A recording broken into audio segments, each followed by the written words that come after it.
Bobby Roast Beef here for Jigs and friggin' Bigs. We got an awesome show lined up for you guys. We got our new, we got a guest co-host this week. We have the one and only Matt Thayer from Klondike Custom Creations. We're here today. We're going to be talking about bladed jig versus spinnerbait. It's a conversation that pops up a lot, and you know, Matt kind of has a level of expertise, being that he makes them both and can give us his feedback. It's been a wild week here at Jigs and Bigs. We got a lot of stuff to talk about. A lot of fishy shit's been going on, and your boy Bobby Roast Beef has been day drinking today, so I apologize in advance if today's show is a little extra sloppy. I know that's how you guys kind of like it. We got a Gear of the Week segment that you're not going to want to miss. We're talking about some finesse spinner stuff.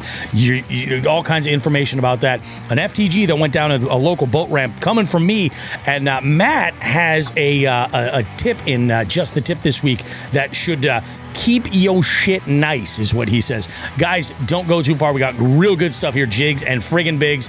We will be back right after this. Go get yourself something tasty to enjoy, and we'll see you in a few.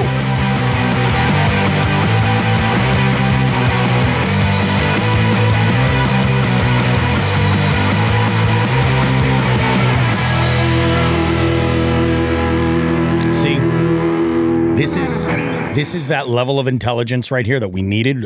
Metal Jones chimes in. He says, can't drink all day unless you start in the morning. Sir, you are absolutely right. You don't know what was in my coffee this morning. He's such a philosopher. That's such a philosopher. He really is. He truly is the thinking man's tackle guy. The thinking man's tackle junkie. Yeah. You know what I'm saying? Yeah, I love that. Yeah. Guys, we got an amazing show this week. I forgot to mention it in the intro, but it's a little bit like it's perfect timing. We have a guest in the beef seat this week. We've got Ethan Grizzard with us, and Ethan just so actually happens to be the featured angler in this month's Dark Horse Tackle Box. It's like all the planets are aligned for perfection. We have a great conversation too. And here's something about Ethan that I did not know. So his first fishing tournament ever was Shoalipalooza. Like, he went big right from the get-go. He's like, yeah, I'm going to go ahead and enter this. You know that he took second place in the micro bag, his first, and it's a little bit of a tragic twist, but it's a tale that I feel like there are a lot of like new competitive anglers that can learn from. He would have had first. Except that he had a bunch of pictures disqualified because they didn't comply with the rules. So it's, you know, one of those things, you know, it's pretty crazy. Zach chimes in. He says, Ethan showed his titties on Jeff Little's KAS video. I believe that. I get the impression Ethan get a little nuts, but yeah, we had a great conversation, a whole lot of fun. We talked all the stuff that we normally talk about in the beef seat, but that's coming up later in the show. Matt, welcome to the show, man. This has been a long time coming. Oh, thanks for having me. Yeah, how have you been lately, dude? Thanks for having me. I've been doing all right. I've been decently busy, you know, but living life, you know, down here in southern Rhode Island, trying to catch a fish as much as I can. You haven't been dealing with any more helicopters landing in your fishing spots, have you? No more helicopters, that's for sure. What a wild story. I got my buddy Bob on the hotline though, in case he needs to go rescue anybody. Because I'll be like, he's more experienced. No, I agree. I think once you have that level of experience, you've got to show up and deliver as much as you possibly can. I got to throw this in here because this is just already the comments are just getting nuts. Again, Zach comments, he goes, and I mentioned this, Ethan shows the cities. He goes, after that, they were nice. LOL. He needs to have quotes like in a meme over mountains, you know, like, yeah, you can't day drink unless you start in the morning. We need some of those, some inspirational, you know what, if nothing else, I think what we're brewing up here is a great merchandising campaign that Dark Horse Tackle can put in motion. Inspirational t-shirts. There you go. Zach, I'm telling you, dude, I think that might be your calling right there. So we got ourselves a good show. There's been some fishy shit going on here. I got out a little bit. There's a whole tale to tell. But let's go ahead. We'll start with you, Matt. You're our guest co-host this week. Go ahead and chime in. Let us know how your week was as far as what kind of fishy shit did you do? And that could even include the shop as well. So including the shop, I just finished up a lure body order that I make for this one was for Barlow's Tackle in Texas. And I just turned 250 lure bodies for them, 50 of each, different style. So I finished that up this week. I was like looming in the back of my head, like I was doing some here, some there, and then I'm like, I gotta get this done. And then I've been playing around with soft plastics a little bit, pouring my own. So I've been kind of obsessed with that. It's like a hobby within a hobby, quote unquote. But yeah, so I got that finished up, messed around with some plastics. Pat and I fished on Tuesday. Nice. We fished a friend of mine's tournament. He runs, it's a bunch of retired guys. I call it the Old Man Open Series. I got in trouble because I called it that because I called people old. Yeah. The old guys are getting offended now. I don't think anybody was offended. But yeah, so we did okay. We were right like smack dab in the middle. At a body of water. Him and I fish all the time. Nice. And then I was out this morning. And I got on some fish pretty good on blades, on spinnerbait. I got one on a chatterbait too, nice. Which is kind of rare for me these days, actually. Yep. But yeah, I got on a bunch of fish. I really wanted to mess around with the plastics that I've been pouring, and then everything that wanted to eat the plastics was pickerel. It was like everything had teeth that the plastic. Yeah, it was weird. Bladed jigs and spinnerbaits are pickerel magnets, but it's like, no, let's throw this curly tail worm and stuff like that. Yep. And catch a pickerel. So sometimes that's just how weird, it is. But it was good. Yeah, absolutely, dude. Yeah, nice. That's freaking awesome, dude. Now, what about you, Joe? How was your week? Did you have a derb this week? I did not. I don't have another one scheduled until June. No shit. Next month sometime, yeah. Oh. I think it's like, I don't remember the date, but it's definitely June. It's either right before or right after I head up to St. Lawrence. Gotcha. Yeah. So, nice. No, my week of fishing was good, man. I started off the week, brought the kids out, trying to get, I'm really trying to focus on Jeremiah getting the species he needs for the scavenger hunt. So, dude, it was one of those days where I was like, hey, let's grab some fucking worms. Let's try to get some of those bluegill, perch, shit like that. Hell yeah. So we did that. He got a bluegill on the board. My other twin, which is actually kind of funny because he's not in it. He's not in the scavenger hunt. He's not big into fishing. He caught a big old fucking perch. He caught a big old bullhead. Like all Jeremiah could get was a bluegill. So he was so mad. And so we got him the bluegill. This week we're gonna really focus on some other shit. Other than that, I took out Meg and Emma. We went out on the boat 2 days ago. Nice. Went out to a local spot and we got on them pretty good, man. We got on them with all bladed jigs. Oh no shit. Okay. Through some other shit. Meg was throwing one. I was throwing one.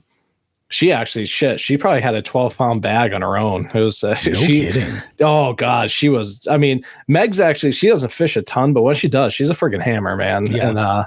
And she got some nice fish. We just found them way up shallow in this. I fish this place all the time, and I just managed to creep the boat into a spot I don't think I've ever gone in there. Really? I put down the Raptors, the shallow water anchors, and we literally just sat in this spot. It was just literally 1, 2. It was like 2, 2.5, 3, like one after the other. No it shit. was insane. Awesome. My biggest was probably in around 3. That's awesome on moving bait too. That's even better. Yep. So it was great. Yeah, man. It was very shallow. It was maybe 1.5 feet, maybe 2 feet of water. But we were just kept our rod tips up to keep the baits, off the bottom, and they're a smash. Like, it was funny because it was in the afternoon, and I was like, you know what? I was like, I want to try something. I was going to throw on a fucking wake bait because we had these things pretty high in the column. Oh yeah. didn't have my top water boxes in the boat yet. No. So I couldn't try that. I was so mad. Jay actually, it's funny. So Jay Manning just popped in the room. He was on the water there too. So we got side by side and talked for a few. I actually tossed him a couple of the sharpshooters from Fish or Die. And nice. He liked them. And he went out there. He showed me a picture. He caught a real nice smallie, which is there's smallies in this body of water, but they're starting to really grow finally. Before they're like very stunted and like just not big. Yeah. Yep. They're finally get some decent size to them. But yeah, dude, we basically actually Jay knows he saw us as he was coming out, just anchored down that spot. Yep. I was like, yeah, dude, we're smashing them right here. And we did that, had a blast from there, went and got, a bite to eat. And that's the way to do it. The rest of the weekend has just been kind of like, well, yesterday was a fucking good. Oh, perfect. It's good to hear. Yesterday was a washout. There was a few tournaments around. I wasn't like opens. I was like, I'm not going to get fucking wet. But yeah, so went out and did some stuff with the family, Meg and Emma and I. We had to go do some fucking like shop and shit like that. And today did shit around the house, and tomorrow morning the boat's already hooked, and I'm gonna hit somewhere early in the morning and try to do a full day send. Nice, dude. That's freaking beautiful, man. Yeah. There was a tournament yesterday on the Cape. I had a couple of buddies that were there. Yeah. A few of the Rhode Island guys. They were out on Harwich. Long Pond Harwich. Yep. Okay. Yeah, I don't know what league that was. And then I saw there was another one out on the Cape today. Sharon Brown was on Waquaket. Oh, really? Okay. I don't know what league. Yeah, I don't know what league that is. Have you guys been to Waquaket? No, I don't think I haven't. Was it TBF that was there, Matt? It might have been TBF. Yeah. I think it was TBF that was there. I think it was TBF. Yeah, TBF. Yeah. That place is wicked cool. That's it's a typical Cape pond with all the sand and everything. Yep. The sandy shoreline, and there's like the offshore humps and everything like that. But there's really, really good largemouth. There's okay smallies. It used to be a lot better from what I'm told. Yeah. But and then there's like these hammer pickerel, like they're monsters. Yeah. Those are the fun ones to catch. Yeah, right. Those but yeah, like that place is like one of the better places around. You need like 18 pounds to win there. Oh yeah. Even in the summer. That's wild. Yeah. It's nuts. That's a cool spot. Out in the Cape is just different. You know what I mean? Totally different than Western Massachusetts. 100%. Like the forage is different. The fish can feed up. You can get giants. Like it's just wild. I was out there last weekend, and Sean and I had one hell of a day. It was absolutely freaking awesome. So Todd, I just want to note this. Yeah, so Todd, I haven't. Just real quick. So Todd he said he didn't see them on Tackle Warehouse. Yep. That's actually because they are not on Tackle Warehouse yet. You have to get those right from the Fish or Die Bait Company website. Gotcha. So just wanted to throw that out there. I figured there'd be a little bit of a delay, before the retailers get them. Something like that. Get those OG fans and get all that profit margin going right into Fish or Die. Yeah. You know what I'm saying? That's always a good thing. That's good. I'm glad you got the beef flaps. Oh, I got a little bit of intel, by the way, regarding the beef, the beef craw. There's actually a downsized version of that coming. Oh, interesting. Yeah, and I believe I will have some in hand a little bit. Dan had messaged me and was just like, dude, I appreciate being on the show. I didn't realize this, but this was his first podcast. Like ever. And I'm like, holy shit, dude, you've got the gift of gab. It was great. It was fantastic. So hope you guys enjoyed that interview last weekend. We've been on a roll with really great interview segments for sure. Where the hell was I? Was I going to start talking about my week? Is that where I was? I apologize. I've been day drinking today, guys. We celebrated Mother's Day late. And I'm going to go ahead and throw this son of a bitch out here.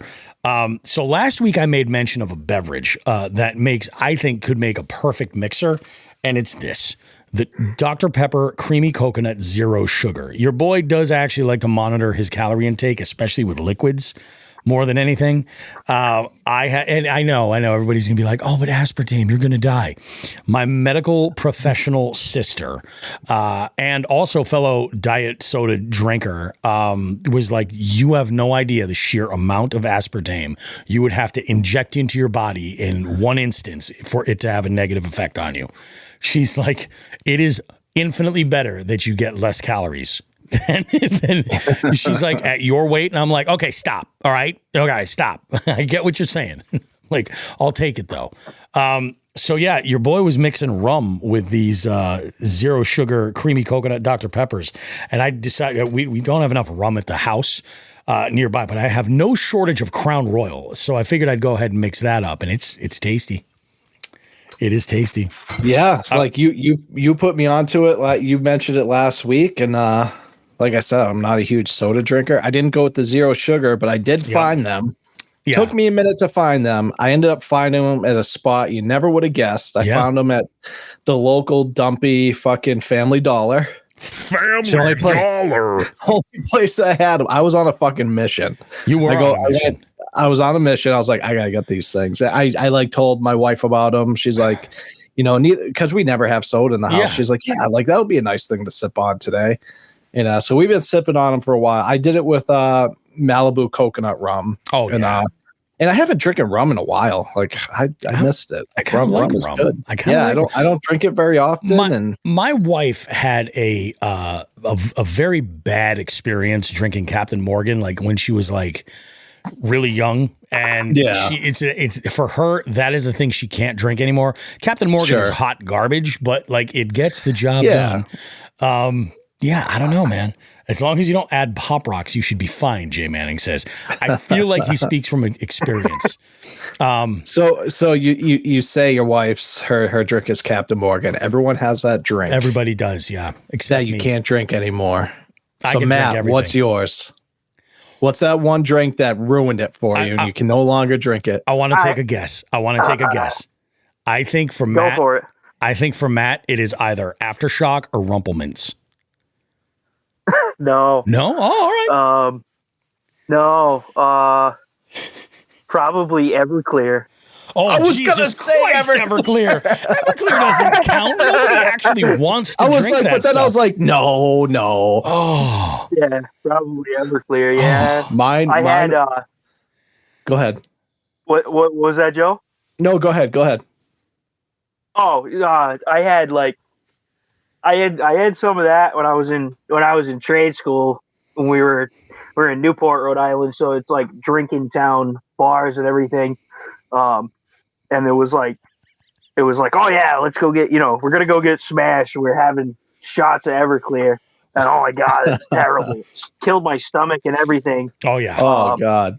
Yeah. And then it was, yeah. And then I had when I started my boat building program, there was another instructor. I was like 22 at the time. Yep. He was another instructor for another trade, and he made moonshine. I got talking to him. He was a woodworker and everything. He's like, "Hey, you drink moonshine?" And I'm like, "Well, I just met you like an hour ago." Yeah, and that's all it takes, dude. That's all it takes. I got a moonshine story too. He was like, well, after we finished the boats with the kids, he gave me this quart or this small jar of apple cider moonshine. Oh yeah! And oh my god, was that fantastic! Oh my god, that was like very, very dangerous because I could have knocked that whole thing out and then just died. You know what I mean? But yeah, but no, it's got to be the Everclear. Yeah. So what about you, Joe? What's yours?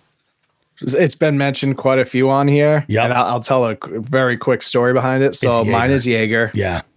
And because of my 21st birthday, I turned 21, being a military guy, all of us guys, especially the older ones are a few years older, they took me out. I still don't remember the night to this day. Yeah, that's usually all I remember is I vomited on a professional dancer, we'll call it. Yes. Yeah, I vomited on a professional dancer. I somehow got half naked inside the establishment. I don't blame the Jaeger on that. I think you would have done that anyway. Yeah, so that's when I got kicked out. Well, I mean, what half was naked? That's what top half. Top half. Yeah. So it was a top half, and for some reason, my shoes were gone. Oh, he was into the feet thing before it was a thing. Was just gone. But it was like, my birthday's in November, so it was cold out. So it was like I didn't just have a t-shirt; I had like a hoodie, t-shirt, whatever, all gone. But so fast forward to about what's that? You didn't need it. You would just yeah. So I let's fast forward like maybe 10 years or so from that. No, probably like 5 years from that.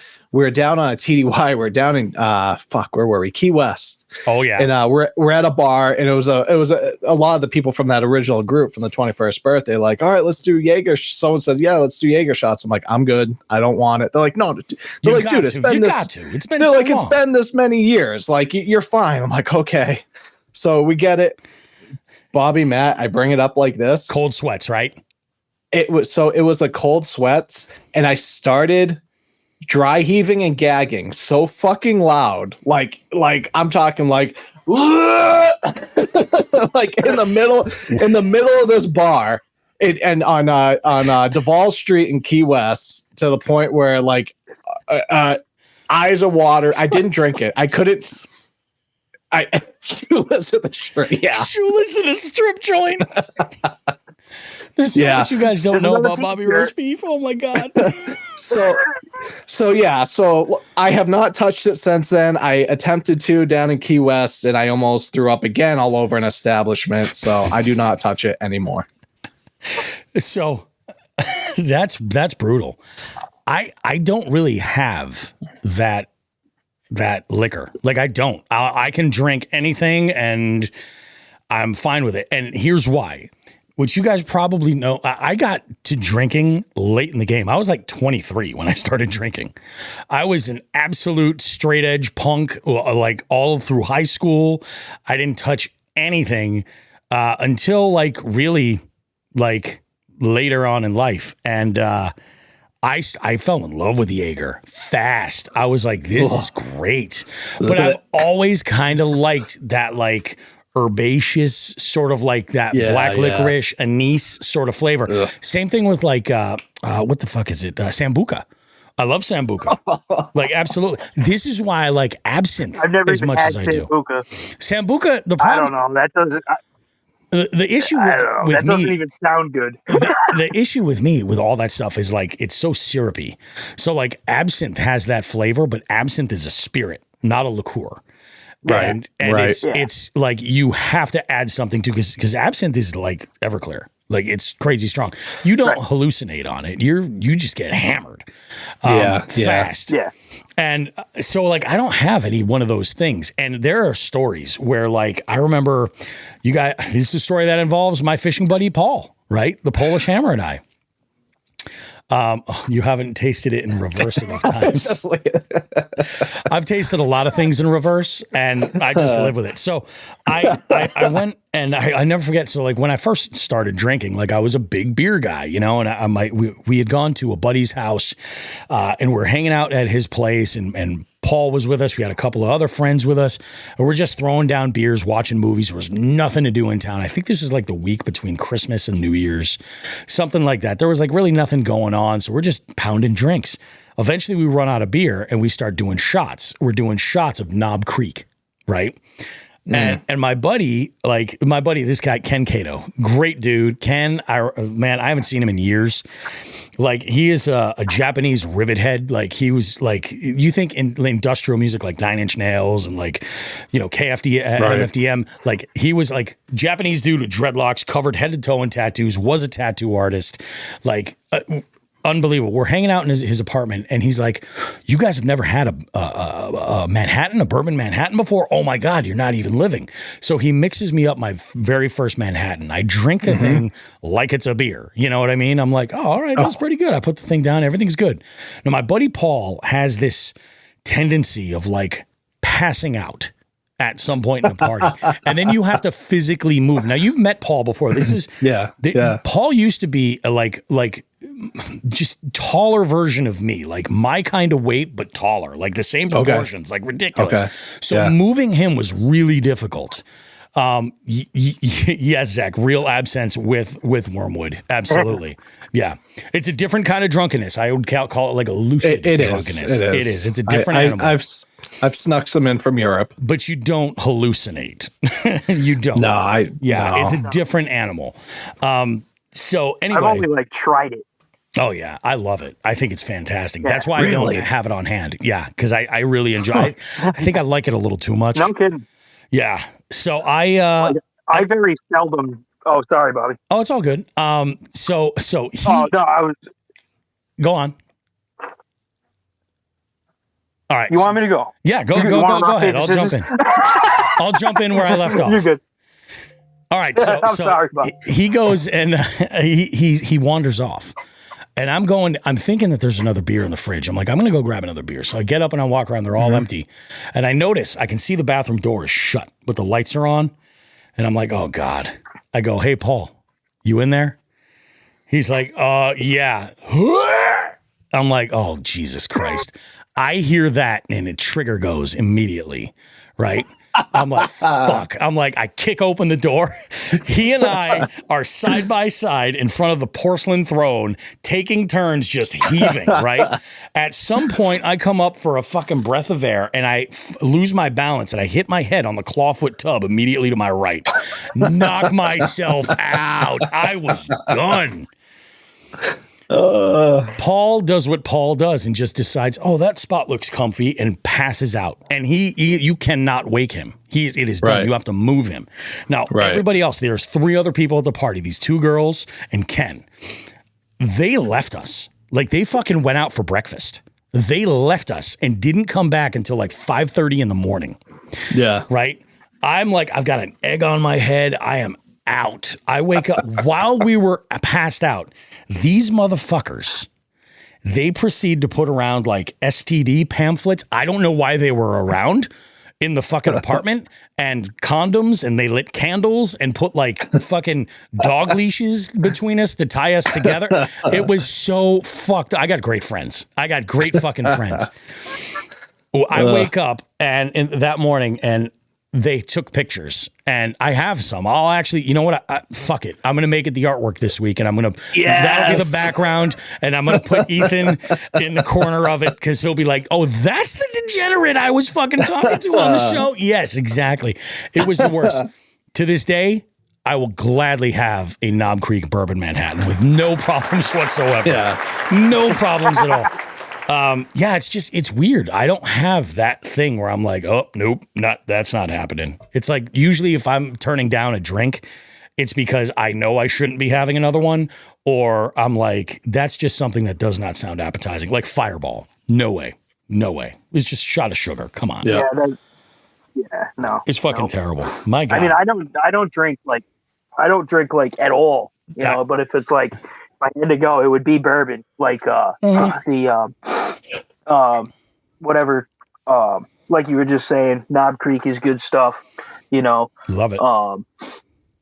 I've had some other stuff, and then like Wild Turkey is really good too. Wild Turkey is good on the Wednesday before Thanksgiving, and that's the last time I want Wild Turkey. But I have a bottle. And that's the only time I drink it. It's like I'll come home, have a shot of Wild Turkey, or Thanksgiving morning. That's always a good time to have a shot of Wild Turkey too.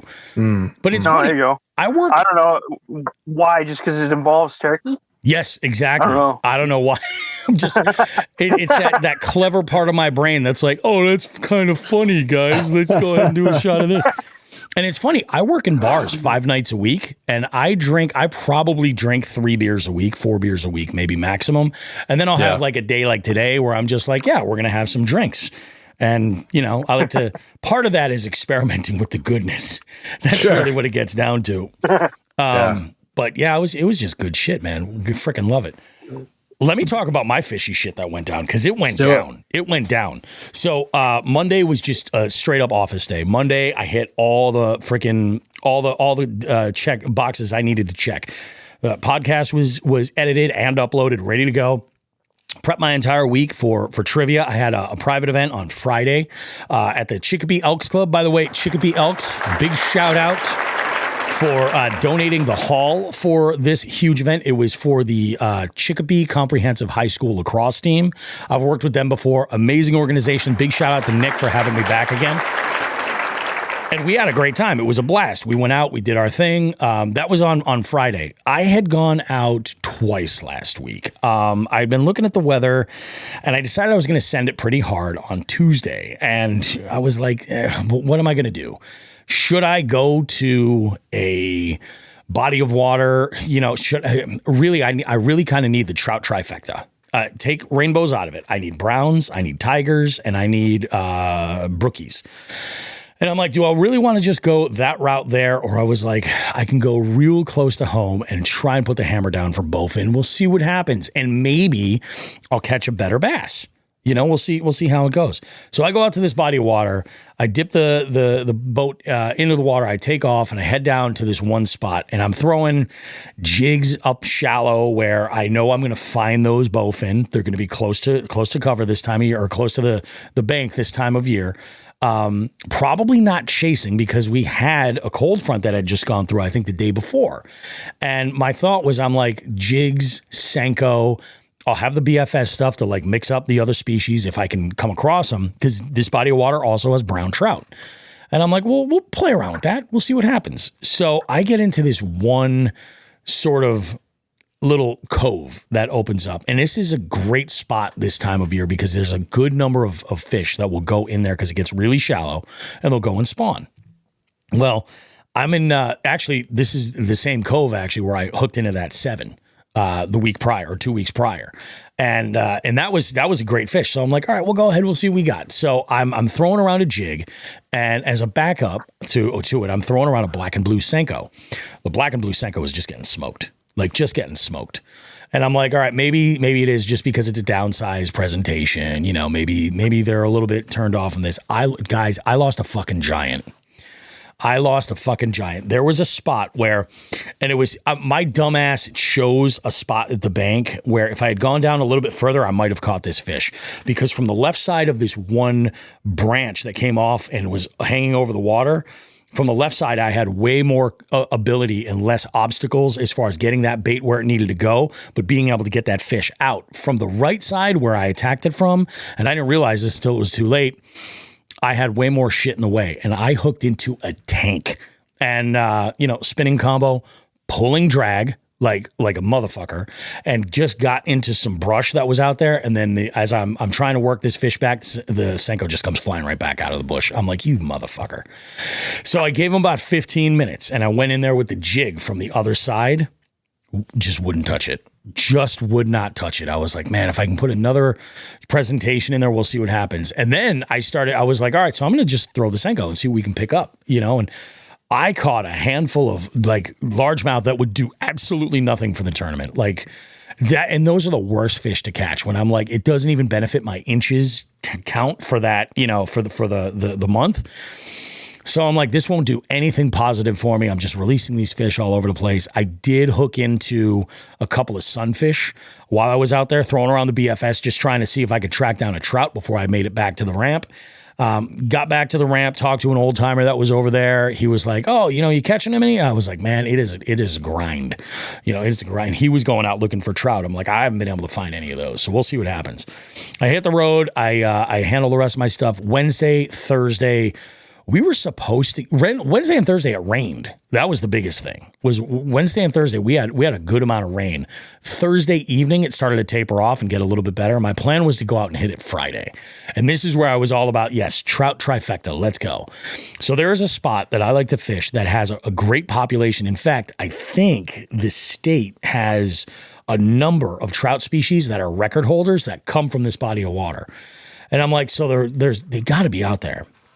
I go out and I send it to this one spot, and it's a deep, deep reservoir. I'm like, this is good. It's got, the water, I expected to be a little bit colder. Temps were like 62, I'm like, okay, all right. So we'll go ahead. We'll see what we got. And I was throwing exclusively ultralight baits. So I was throwing around a Bronco blade, which we're going to talk about in this next segment in the Gear of the Week this week. Throwing around a Bronco blade on like a 32nd ounce mule jig with a Kitech Easy Shiner.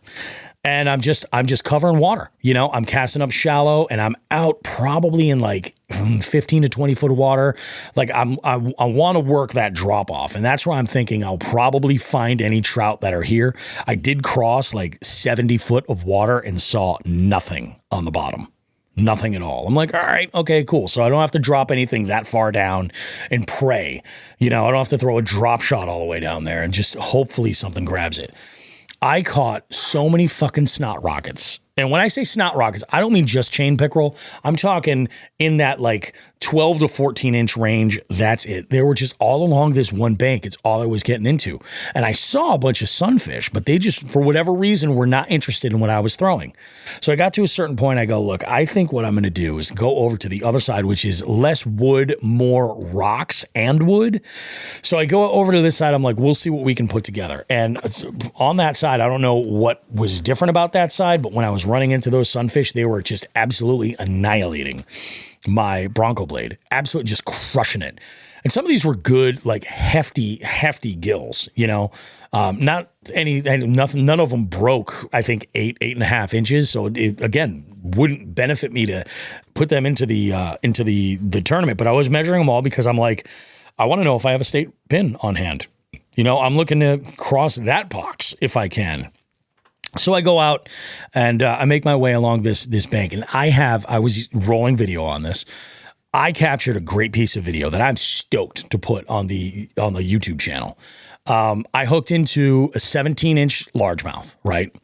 Super shallow. I take this one cast up to a couple of rocks with some like logs laying across and just get smoked, like choke this roof of the mouth, but like almost at the back of the gullet, like just so far down there. And it's so far that my regular pliers that I keep around my neck, I could not get the jig out. I had to go and get my long needle nose pliers and dig this hook out that way. Put the fish in the net, measure the fish, the whole. I got the entire thing all on video. But what's great is this is the first instance. Also, not only is it number one, the largest largemouth I've had on BFS on record. I've had bigger fish on BFS, but this is the first largemouth I've had on that actually had that BFS reel screaming drag. Like you can hear it in the video, and I'm like, that is awesome. Because I've been waiting to kind of capture that moment, because that is really where people that are seeing me fish like ultralight stuff, it kind of makes a little bit more sense now. When you put large fish in the boat on these tiny lures, it's not only are the baits finesse, but you have to finesse them to get them into the net. And it was super exhilarating. I was stoked. So I released that fish. Everything's good. And then the crazy shit happened. So I won't get into the FTG because that's later, but I decided I'm going to work my way down to the ramp. And there was a spot right when I had taken off. There was an old timer that was just sitting there with a couple of rods in, just fishing for trout. The first fish that I hooked into, I'm going to call it a largemouth. It very well might have been a brookie, because it breached the surface and then just shook off and my jig just flew from its mouth. And I'm not 100% sure, but I'm like, I'm going to go back and fish that before I leave. That way it's done. So I'm sitting in this one spot. There's no wind. Like it is dead calm. And I'm just throwing these around, and I'm just cranking this little mini spinnerbait, in, and I hear something from the parking lot. I hear a truck backing up. Beep, beep, beep, beep. And immediately I'm like, shut the fuck up. Is this actually fucking happening? Yes. It was Mass Fish and Wildlife stalking that pond. And I'm like, shut the fuck up. Is this going to be, are they bringing us browns? How good? I know the likelihood of that happening is like a sliver, of possibility, but it's primarily going to be rainbow. I'm setting myself up. I'm like, is it going to be browns though? It could be. They could be stocking browns. They got down there and it was rainbows. She's like, yeah. She's like, I got 2 tanks that I'm going to drop right here, and then there were some folks that were there that were waiting for the truck to leave. And there was one guy that was going to try out his new waders and fly fish. And then his girlfriend was going to do some fishing with him. And then there was another older couple that was actually hiking, and they happened to see the truck, so they're kind of watching. And I'm like, I mean, I'm going to take a couple of casts, we'll see what happens. But when those fish first get dropped off, like they need like 20 to 30 minutes to kind of acclimate before they're going to actually bite anything. And I said this to this couple. I was like, you guys will slay them, but I go, you're going to want to give them about a half hour, like before they actually start doing anything. If you hook up, I think it's just holy shit. It's a fluke. You know what I mean? They're not hammering anything. They have no hunting ability or anything like that. So I take a couple of casts and I'm like, what the fuck am I even doing? I'm like, let's just go and grab some lunch. So, which is ultimately what I did. So I go up and I pull the kayak up to the launch. I go and I grab my truck and I back it down. I take off and I go grab lunch. Saturday, I did my event on Friday night, which was awesome. And my plan was to go out on Saturday and try and track down some of these trout. And I guess when I looked at the weather on Friday, it didn't seem like we were getting any kind of a cold front, at least as early as I looked at it. Maybe it was even Thursday night. But overnight Friday, we had a cold front move in. And I looked at that first thing and I was like, you know what? Fuck it. I'm like, I am not going to waste my time going, and I need these fish. I'm going to go to a specific body of water where I can find them. One of them is that spot, Joe, that you keep recommending me to go to. And yes. Yeah. That's the same spot Dan's recommending on here. Yeah. Oh, absolutely. Absolutely. And I'll eventually get there, but I'm like, I'm not going to go and drive an hour just to fucking, it is entirely possible I'm not even going to get bit. So I'm like, I would rather put my eggs in a basket where I can fish during the week or something. And I realized something, like I love fishing with other people. Fishing with other people in a kayak is different than just like actually fishing with other people. You know what I mean? Sure. And this week, everybody that I had hit up, like, hey, I'm going to go and fish, and I'm going to fish these 3 days. And that was my intention, was to fish Friday, Saturday, and Sunday. I decided I was going to hang out with the dogs and have some edibles and fucking take care of I was going to edit the stuff from Friday and just kind of hang out and do my thing. My wife and my oldest had gone up that morning to handle some stuff up at her grandmother's house. They're selling the house and everything, so they're cleaning out things. Yeah. And they came back and I was like, my wife's like, you're not going to fish today? I was like, nah, there's a cold front that went in. I'm like, I just think I'm going to, just chill out. Maybe tomorrow I'll head out. And then my youngest today had a bunch of loose ends. So I was like, yep, I know how that is. I'm like, so you need to be where at what time? Because I also had shit to do in the afternoon. And I'm like, if I'm going to go, I'm only going to get a few hours out. My thought was I was going to go to that bowfin spot and just try and catch some more and give it another shot. Yeah. Just because it was so close. When I went to bed last night, she still had no idea what she was doing. I'm like, I'm just going to sleep till I get up. And if I can go out and fish, I'm going to do it, whatever. No big deal. Ultimately, did not do anything. Although it worked out because I got myself this zero sugar, creamy coconut from Dr. Pepper. Non-sponsored, by the way, but maybe Dr. Pepper, maybe we could change that. Could we maybe change that? So yeah, that's gotta happen. It's kind of funny, Bobby, because I kind of went through the same emotions this morning. Like I had every intent or intention of going fishing. Yep. And I was like, man, I could put in a few hours today, or I can get some shit done around the house and put a fucking full day in tomorrow go and not have to bring my 5-year-old. There you go. That's a big one. And I think what I'm probably going to be doing is there's actually a spot that I want to hit up that's got walleye. I know, but that's going to be like, I want the time to be able to put into it. I want to be able to put at least 5 hours into it, Right. During the week, that's kind of tough. We'll see what we can make happen, but it's pretty good. Dan Griffin says, you haven't fished with my dumbass. All right, let's go ahead and do it. I'm down. Dan's a good stick. Yeah. He's a good stick. Oh, I believe it.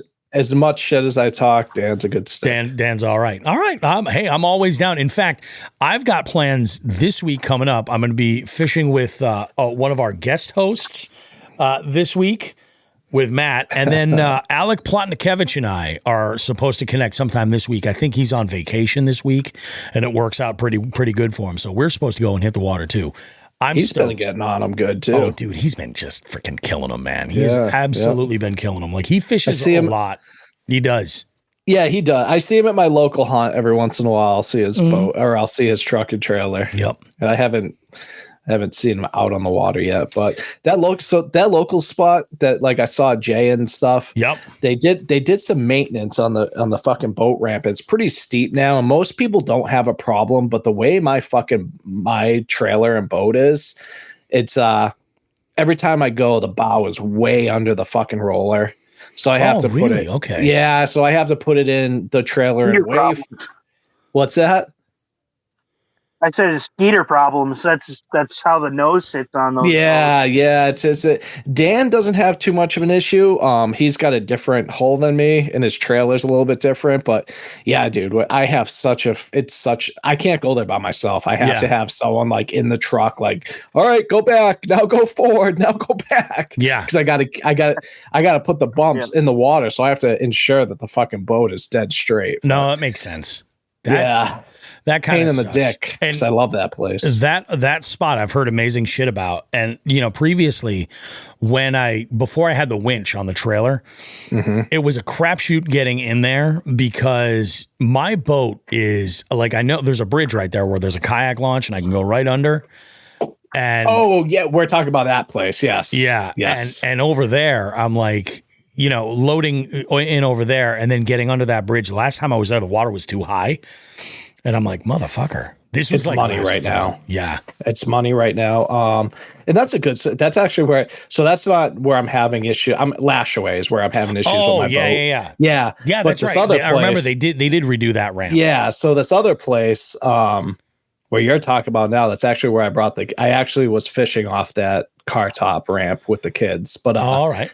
That's a good thing about that place is if you try to go for the trout and you're not hitting them, you can go into that river and just fucking smash anything else. Yep. You know what I mean?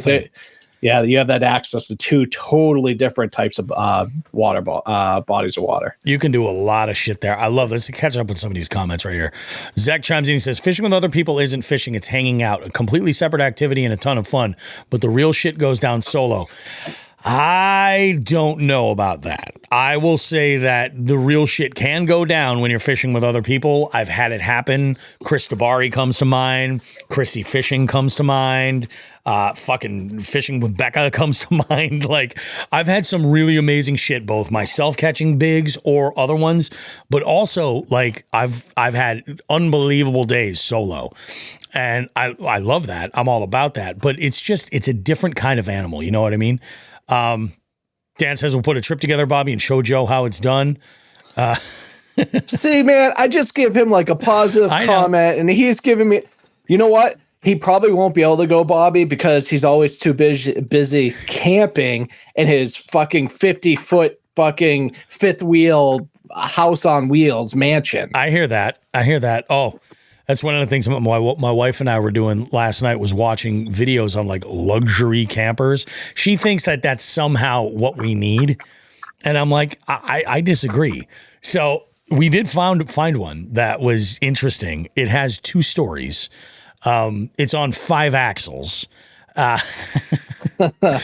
This is not something we'll be camping with. Like, we're talking about what she's looking for is when the kids are independent, they're on their own, they're out of the house.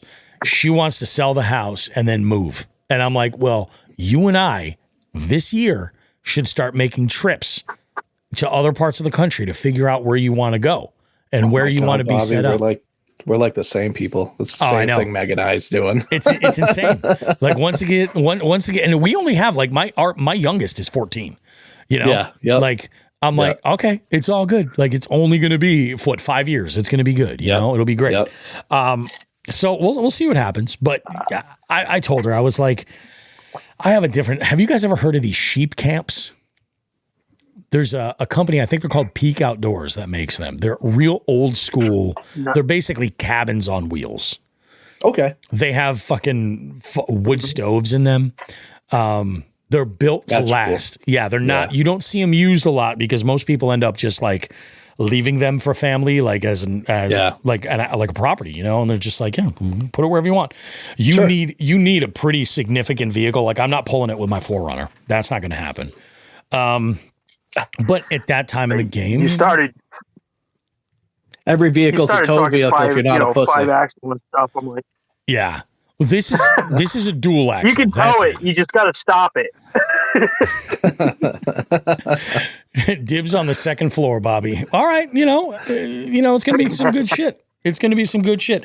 She really likes South Carolina. She wants to go to like not too far from Myrtle Beach, and I'm like, hurricanes suck. I'm pushing for Tennessee.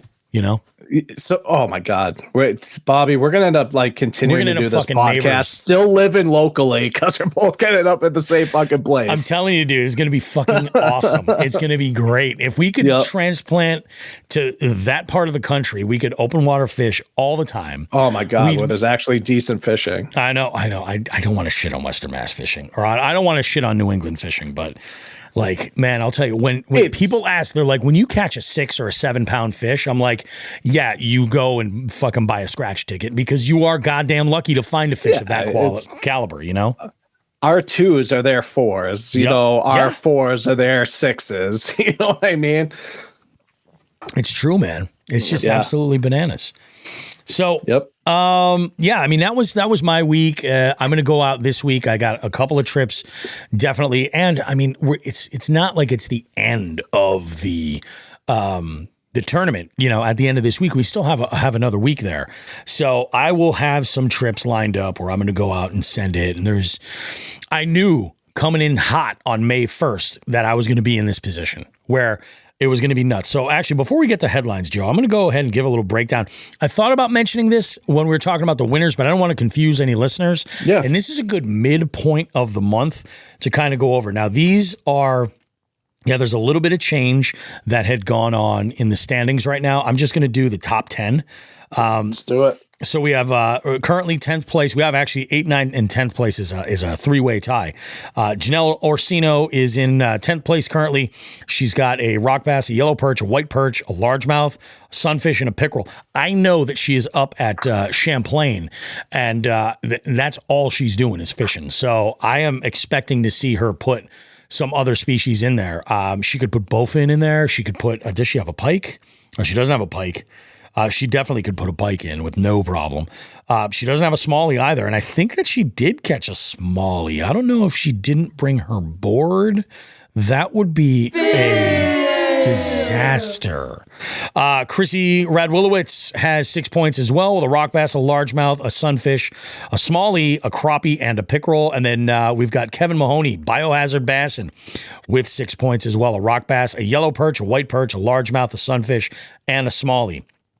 Todd Sefton, he was in earlier, and he can't continue with the stream because he is fishing and he doesn't have any service, so it's going to drop. But he has 7 points, and he is tied with Stephen Galloway, who is in 6th place right now at 7 points. Then we get into our top 5. John Hagen's at 8 points currently.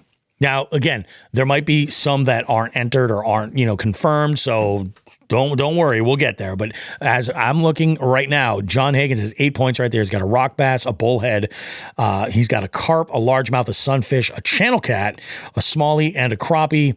Your boy Bobby Roast Beef is in 4th at 9 points with a rock bass, a pike, a yellow perch, a largemouth, a sunfish, a smallie, a rainbow trout, a crappie, and a pickerel. And then we've got Gravy Man, Eric Graves in 3rd place right now at 10 points. Rock bass, yellow perch, white perch, largemouth, sunfish, brown trout, smallie, rainbow, crappie, and a pickerel. Tim Behan was last month's winner. He's got 12 points right now. And he's got a rock bass, he's got a bullhead, a yellow perch, a carp, a largemouth, a sunfish, a brown trout, a smallie, a rainbow, a crappie, a brookie, and a pickerel. Nice freaking Tim, nice. And then this is a guy that I was like, oh shit, Dave Shade is in this month's tournament. Dave has 15 points. Dave can talk a little bit of shit if he wants. Because a 3-point lead is at this level is significant. He's got a rock bass, a bullhead, a yellow perch, a carp, a white perch, a largemouth, a sunny, a laker, a brown trout, a smallie, a tiger trout, a rainbow, a crappie, a brookie, and a pickerel. God damn it, Dave. And you know what's awesome about Dave? Dave caught all of his fish from the bank. That's why I think this is the fucking ballerest like tournament there is. It's fucking insane. I am stoked. This is great. And we still have 2 weeks to go. Like we've got this entire week and then next week, the end of the month, what is the 31st? I think on Thursday or Friday, something like that. So we've got time. And of course, there are opportunities in June. The June multi-species scavenger hunt tournament registration is wide open. Folks can go ahead and enter that right now, and it will be open until about the 8th of June. And then the slot limit tournament that we have, Jigs and Bigs, our slot limit tourney. It's a catch 'em all style. Catch as many fish within this within the approved slot limit as you can, and you could win some big money here. There's one winner there. It's winner take all. So go for it. Go ahead and enter. Registration for that is open. If you're interested in both of those, go ahead and register. Those links will be provided to you in the description of this podcast and also on our link tree. If you go over on our Instagram link that's in our bio, you can check that out too. They're all up there. Let's go ahead and take a look at what we have here. Tim Behan chimes in. He goes, I tried for a Laker at Wachusett, but only got bass. Isn't it crazy? Like when you're targeting a species and you're just like, son of a bitch. It's great when you can upgrade. That's always a good thing, but man, that's crazy. I have found that for me, Wachusett is feast or famine, and it's like the good thing for me last year was going up to Maine where Lakers were aplenty, where I was. I caught a small one, but it was still a point. So that was really nice. Dan Griffin says, Owen, my boy, got second in Landon with rainbows today. At the Trout Derby today at our local Rod and Gun Club. That's awesome. Oh, that's another reason why I didn't go. The place where I was looking at fishing that has the bowfin population, I totally forgot about this, but on Saturday I went by and they were doing a youth fishing derby. And I'm like, oh, that's not good. We're gonna give these fish a few days. We're just going to give them a few days. They might have thrown some stock or rainbows in there too, but like that's not going to be good for anything. I'm like, this could be a train wreck. So I'm going to give it a few days for that body of water. But man, what a freaking wild week. Let's go ahead and get into this headlines, and then we have a little bit of conversation regarding spinnerbaits and bladed jigs. You ready for this, Joe? Yeah, let's do it.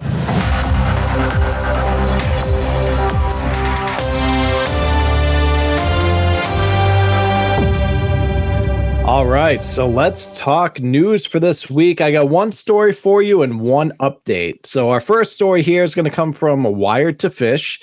And the headline here is Angler Caught Cheating in Illinois. Is it Illinois or Illinois, guys? What do you say? It's Illinois. That's what I say too. So anyway, Angler Caught Cheating in Illinois Bass Tournament. So a tug engineer stepped outside for a smoke break Friday evening and witnessed a boat doing something a little suspicious. An engineer who goes by the name of Joe noticed the boat was stringing up fish to the side of a barge slip. Being a fisherman, he knew something was up, so he quickly assumed the worst and began to film the incident. Joe was suspicious the men were planning to cheat in a fishing tournament, so he Googled to see if there was any in the area.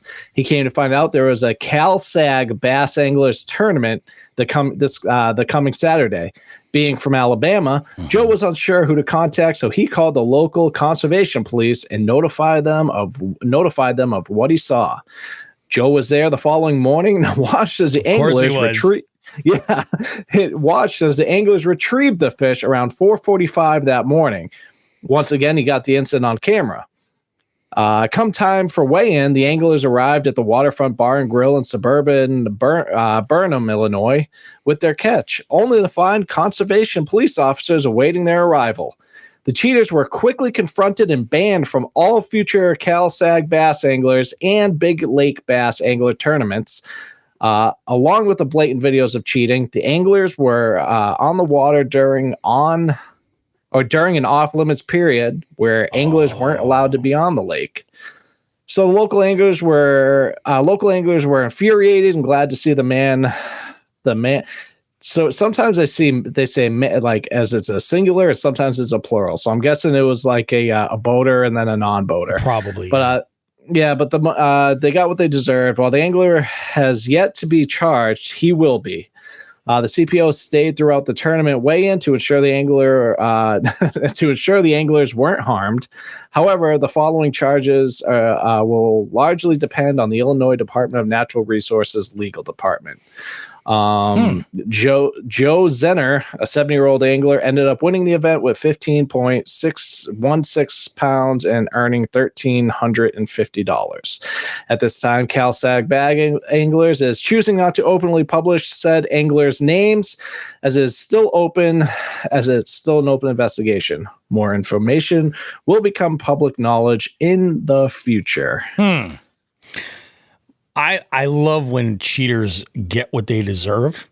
Yeah. You know what I mean? Yeah. I mean, just being on that body of water right there, they could be pre-fishing and that's it. And they're already in violation of the rules for that tournament, it sounds like.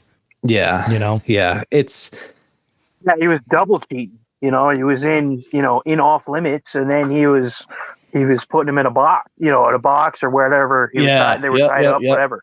You know? Yep. Yeah. Fuck those guys. Yeah, fuck them. That's shitty, dude. Yeah, so the other story I have is not so much a story, but an update. I remember, Bobby, from a couple weeks ago, we talked about that young lady that caught that That's right. catfish. I believe is 101 pounds, but she did it on a jug line.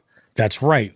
So there's a little bit of heartburn about whether it was going to be the actual new record due to it being a jug line and not rod reel. Well, they did certify it, and it's now the new official record.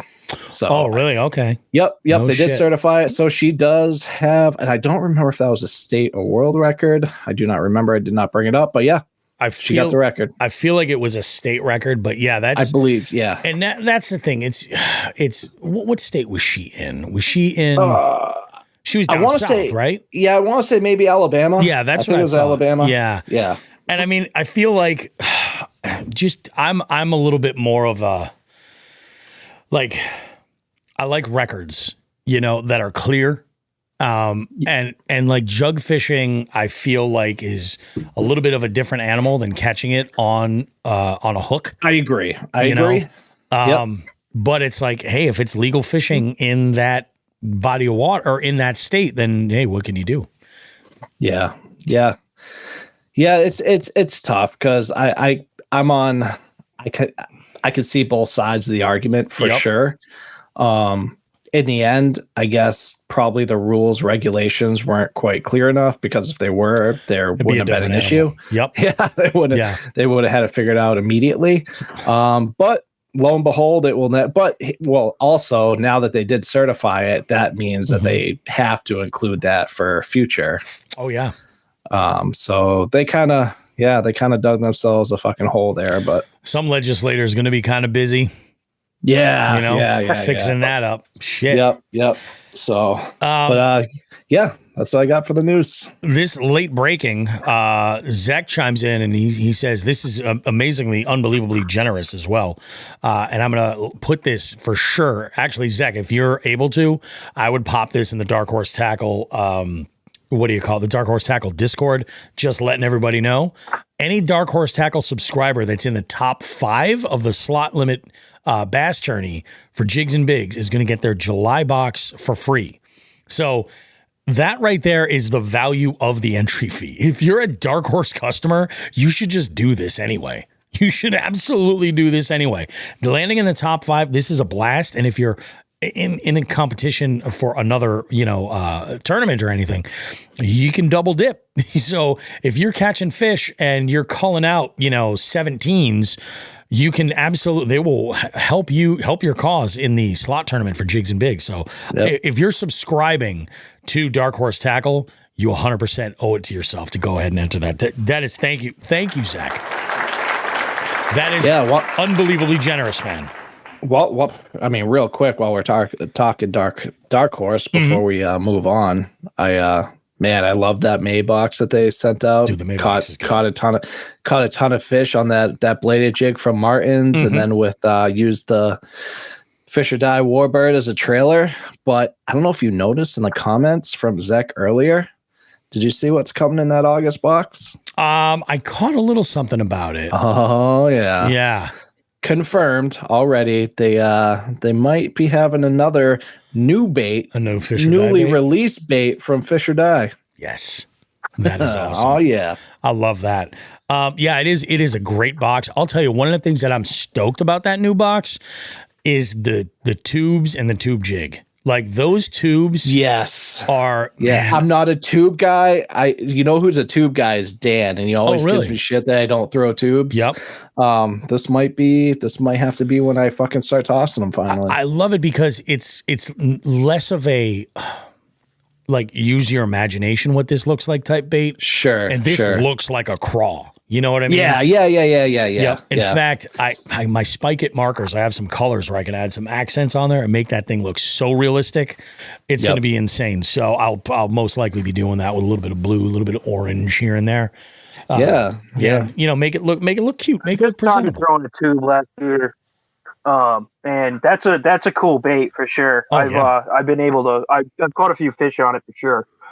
Yeah, the tubes are sweet. I like them a lot. It's like a reaction finesse-ish kind of presentation. Yeah, I got to get on that train, man. I will say I love the fact that the in the box there are rigging instructions on how to rig it weedless, because there's some tube jigs that allow you to rig it weedless, which is just a game changer. If you're fishing a grassy body of water, you can pop this sucker down and it is just dope. Like it's a good trick to know. I think like way back, there was a Blue Rock tackle tube jig and some po' boy tubes, po' boys baits that came in, and it was the same thing, and it had a big wide gap so that you could rig it weedless, and they're just badass. I still have a handful of them in my terminal tackle box. They're pretty badass. Man, Bobby, how's your hookup ratio when you rig those tubes weedless? I haven't missed any fish on them. I've only caught 2 or 3. I think it depends a lot on the plastic though that you're using, and these po' boy ones are really supple, like really, really supple. Yeah. Like a couple of fish and you're going to tear them, so you might need to tweak things a little bit. But I think that I think a lot of it depends more on the plastic because you don't really bury the hook that far. You know, it's like it's more like a skin hook. Okay, it's pretty crazy, man. Right.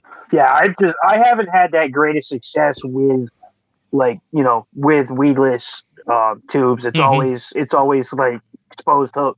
But I've found that actually ripping that thing out of the grass, if you're in grass, that's when you get you get your bites triggered.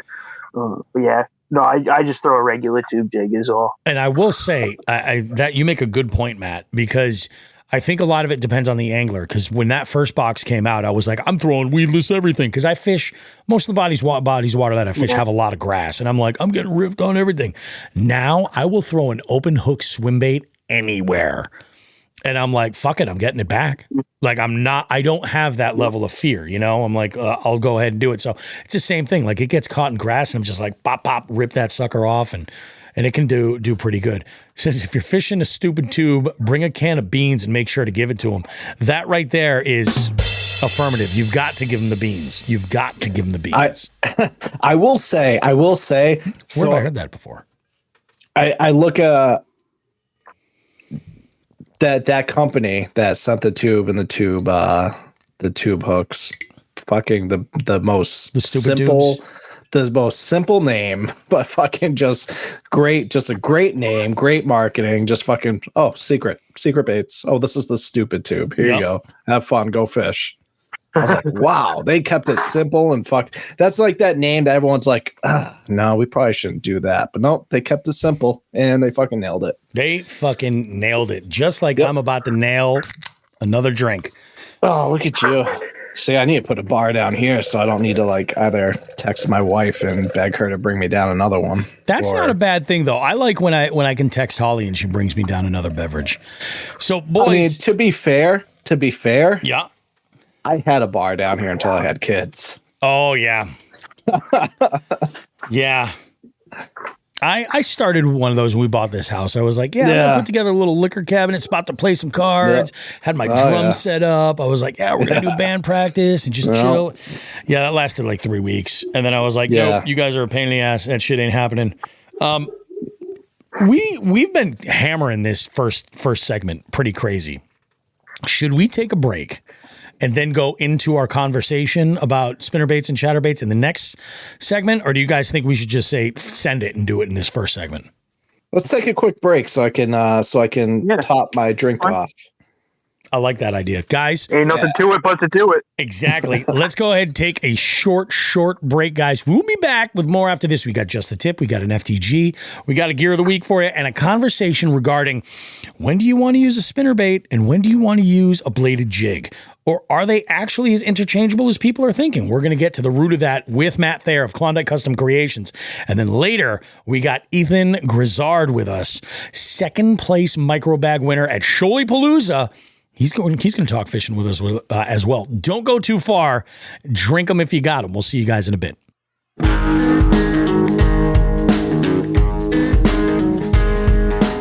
Jigs Bigs wants to take a moment to say thank you to our partners for helping us continue to push the limits of our fishing adventures and bring you amazing long-form podcast content. We need to thank Dark Horse Tackle, Omnia Fishing, A-Bay Lure, The Bay House, and The Ship Motel.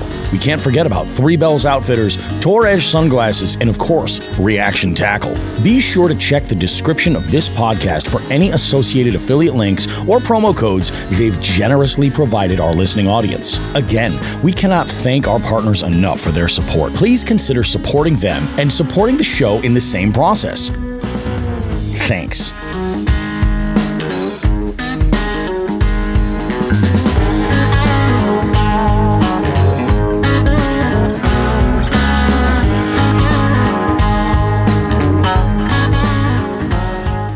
Hey, you. Yeah, you.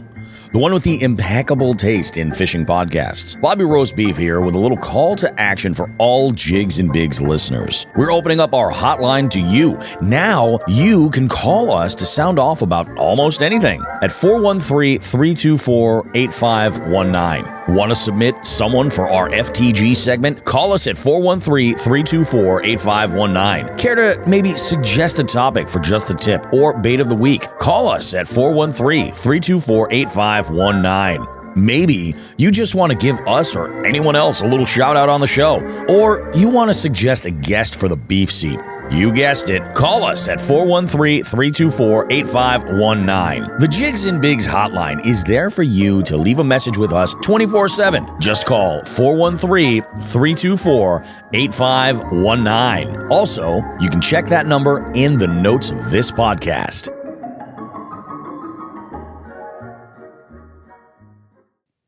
If you like pina coladas and getting caught in the rain. I don't like getting caught in the rain when I fish. If I can avoid it, I know it can make things better, but it's not comfortable and it's not fun. But I do like pina coladas, and that's sort of the vibe I'm getting from this drink right here. So that's why I'm going ahead and leading with that. Folks, one topic has come up a bunch when we've done this show, and we've talked about moving presentations, is the interchangeability of a bladed jig and a spinnerbait.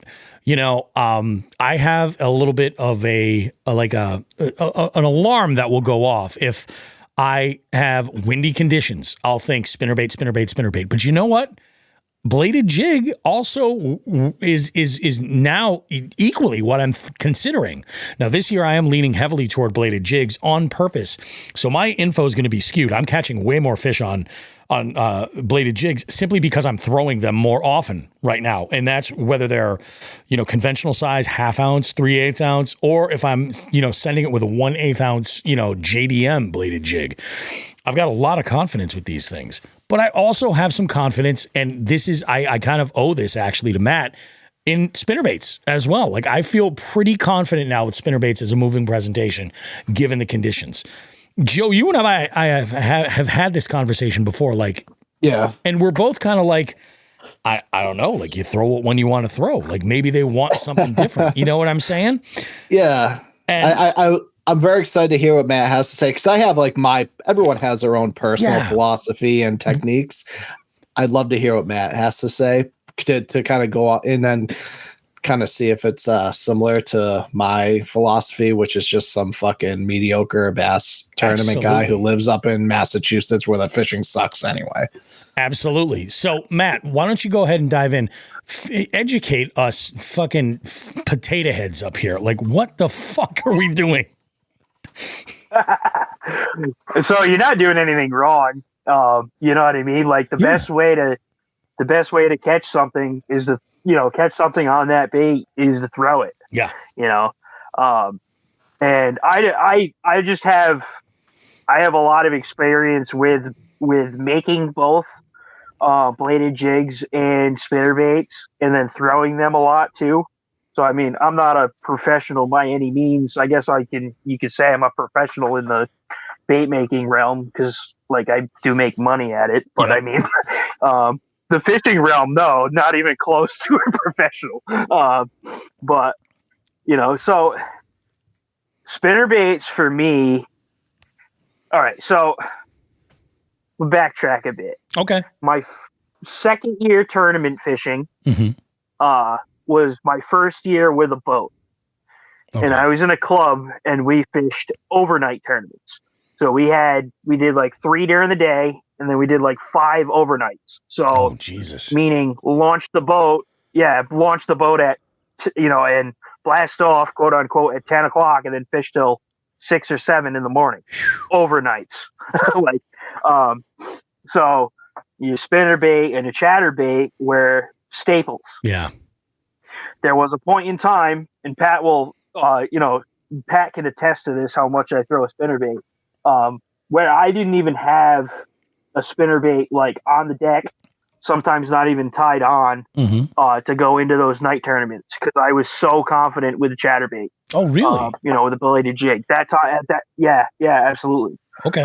At that point in time, I only was making spinnerbaits for myself at that point in time. And I wasn't making bladed jigs at that point. I was throwing, the $5 Walmart deal, original chatterbait. Yep, the original Z-Man, yeah. Yeah. So that was, 2016, I think? 2017? Yeah, 2017. Okay. But now I've seen where I am and where I fish the chatterbait bladed jig bite go downhill and the spinnerbait bite go uphill. Whether that being I've gotten better with a blade or I've just got more confidence in the spinnerbaits than a bladed jig. It's kind of here nor there. The last couple of years, I've hardly thrown one. I just got my first fish on a bladed jig this year today. The first fish on a bladed jig this year. I've missed a couple, but like the past couple of years, I haven't thrown one a ton. I get guys that have mine, they go out and plaster them, on my bladed jigs, and I'm like, that's awesome, dude. I'm glad you could do it. Yeah. I can't. You know what I mean? Somebody's got to do it. Yeah. But I've developed a good confidence with the spinnerbait where I have 2 tied on at usually at all times, unless I untie one while I'm out. If I'm going somewhere, I have 2 tied on. No kidding. And what those? Yeah. Oh yeah. That's how like dead of summer too. It's like I got to have them tied on. Yep. Even if I'm drop shotting all day or whatever. But yeah, I always got to have the 2 tied on. So you're talking about my experience with the difference between whether to pick up that spinnerbait or the chatterbait or the bladed jig, whatever you want to call it. Yep. Correct. So what do you guys throw for spinnerbaits? What are like your most confident spinnerbait wise? Blade combinations, weights, stuff like that. You want me to go first, Bobby? Go ahead, Joe. Yeah. So I'm a big half ounce guy. I think half ounce, for at least for me, is kind of like that jack of all trades when it comes to that bait. And many baits, even like that's a good answer. even like bladed jigs, everything. That's a half ounce just seems to be the jack of all trades. When it comes to, so I will start with typically a double willow, and I will work my way down. Like, so I'll tell you my philosophy real quick, because I'll start with a bladed jig to get that vibration. And if I see that, especially with the live scope, everything, if I see him following but not quite committing, that's when I'll go down to a spinnerbait, because it's like you still get that vibration, but it might be a little bit less. Whether it's like a double willow, even like a single blade, double blade. I've been fishing a lot of single blades lately, and have been liking them. But like for me, if I'm still getting follows and nothing on it, but I just kind of want that moving bait bite, I'll take all the vibration out of it, and then I'll go to a swim jig. So that's typically that's how I do it. When it comes to, like, I threw the swim jig in there, but I will start with that bladed jig. Because I know a big concept of a spinnerbait is to, mimic, multiple bait fish. Yep. However, I am looking at it more of a movement and vibration piece. Yeah. Mm-hmm. That makes sense. I oftentimes, so like I have to take this year out of it, because previously I had only caught a handful of fish on bladed jigs. I caught my previous PB Smallie on a bladed jig. And I find that I would stay away from them, because I found that they were tied with spinnerbaits for the longest time for the bait I would lose the most. Like, I was most likely to get that thing hung up somewhere. And now things have kind of changed a little bit. I've got a lot more confidence with it. So I would really lean more toward a spinnerbait. Now, if it was like dirty water, or it was if I was night fishing and it was like crazy dark, I was looking for more thump, and I would use a Colorado blade, like a single blade, just like whoop, whoop, whoop. In fact, the ones that I bought from you, Matt, at that surf casting show. And I was like, these are fantastic, and like they have a specific purpose. For me, I will with a spinnerbait, right? I will throw a spinnerbait. There's 2 rod combos that I have. Both reels on these combos are a little bit faster than normal. Depending, I'll start at a half ounce, because I can keep it a little further deeper in the water column and move it, a little bit faster. If it's really shallow where I'm throwing them, I'll throw a 3/8. The one spinnerbait I think I've actually had the best reaction with, and I'm talking about a spinnerbait, not like a, what do you call it? Not like a, like a beetle spin, like we're talking like the Bronco blade, nothing like that. I'm talking about an actual like wired spinnerbait like that. There was a 1/4 ounce one that I had that was just dynamite in shallow water. Absolutely dynamite. And I would throw it. It was on a 7-speed reel on my lighter of the 2 combos that I'll throw a spinnerbait. And it was just lights out. Unbelievable. I did eventually lose this one bait. I'll have to go ahead and replace it at some point. And that's sort of how my confidence started. And it was ironically, like what Joe was saying, I would throw them in times of year when they're feeding up, so I could see multiple fish. Or the presentation was multiple bait fish where they were chasing, like actually chasing, and it would make a little bit more sense. I have since I sort of stick to like some of the same colors for the most part, and generally it's a double willow or a tandem with like a Colorado kicker, something like that. And I've recently been playing around with blade colors as well. not just the shape. Like, is a gold blade more of a preference, or maybe is there like, do you want like an accent kicker in chartreuse or orange or something? So the jury's still out on a lot of that stuff, but like primarily that's what I'm like, if they're chasing and the conditions are making sense, that's what I would go with. And I was kind of putting the chatterbait, because of the violent vibration that it has, in more of a dirty water presentation. Now I will say, all of my bladed jigs, all of them are 1/2 ounce.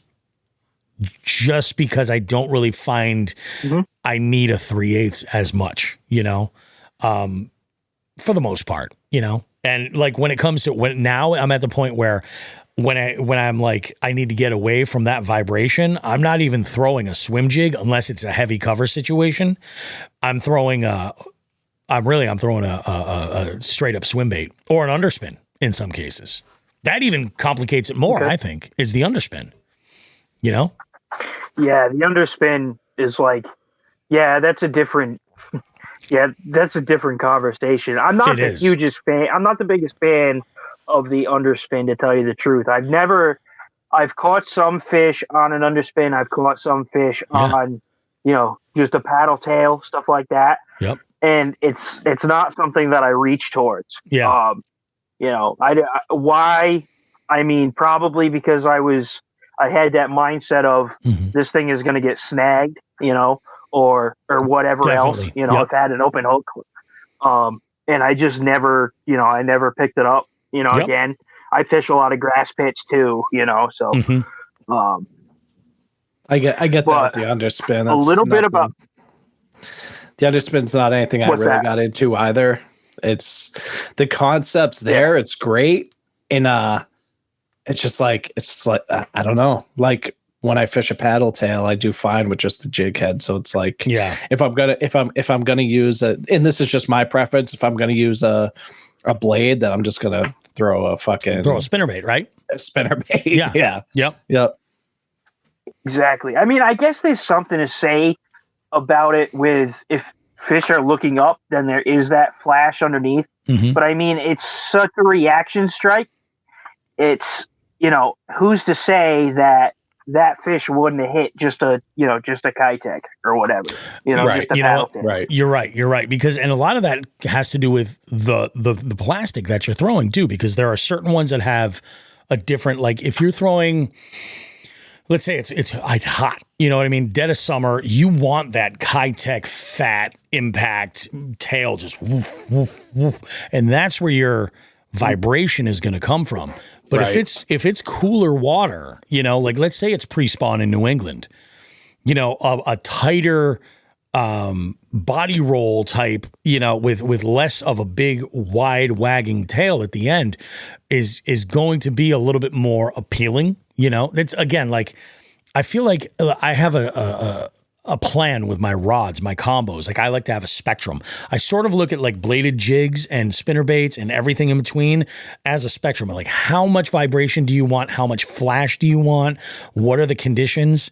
But I've found that there are folks who are just like, I will throw a bladed jig all the time. And now you're getting into painted blades, you're getting into clear blades, you're getting into different sized blades. It's starting to become as you can make it as complex as you want it. Like I thought spinnerbait fishing was like super complex because you're like, so you have blade shape, you have blade style, you have blade size and color. Painted blades are a whole other thing. And then you've got with chatterbaits and bladed jigs in general, you're starting to get into that same sort of place.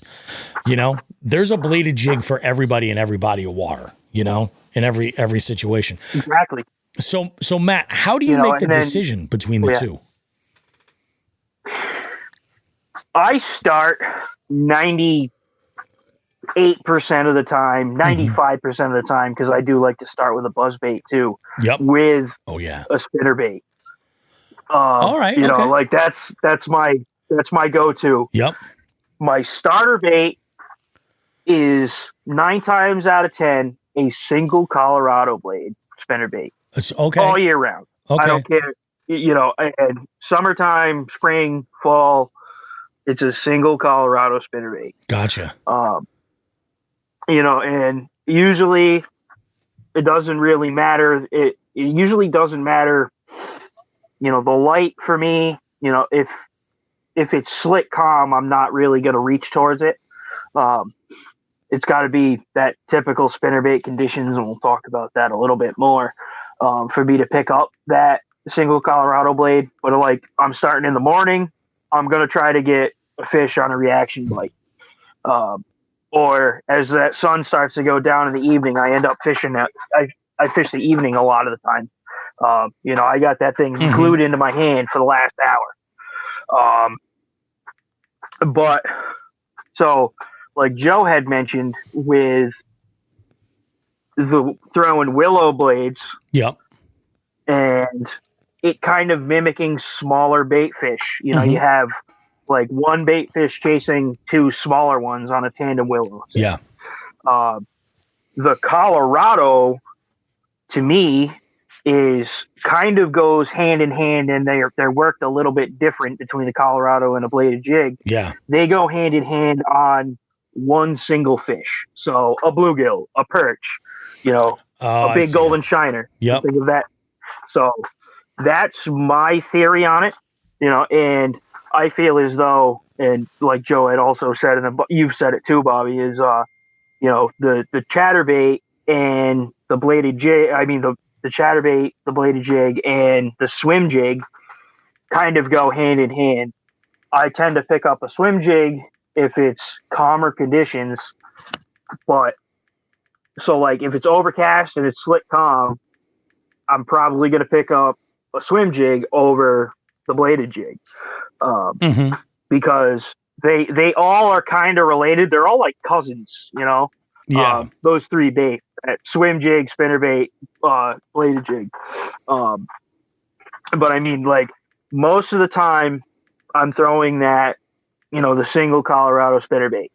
I also throw a double Colorado spinnerbait when I want to be high in the water column. So when I want to be burning under the surface, if fish are blowing up on bait, chasing bait, something like that, I'm running that with my rod tip, at a 45-degree angle up, and I'm chugging, You can do that with a willow blade as well.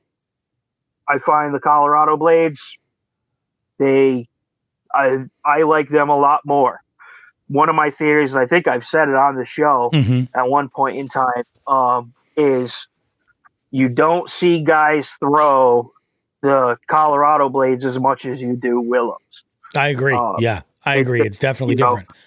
And I think that one thing that I've learned with difference of blades is that with a Colorado blade, you can run that a little bit slower and have it maintain where it is in the water.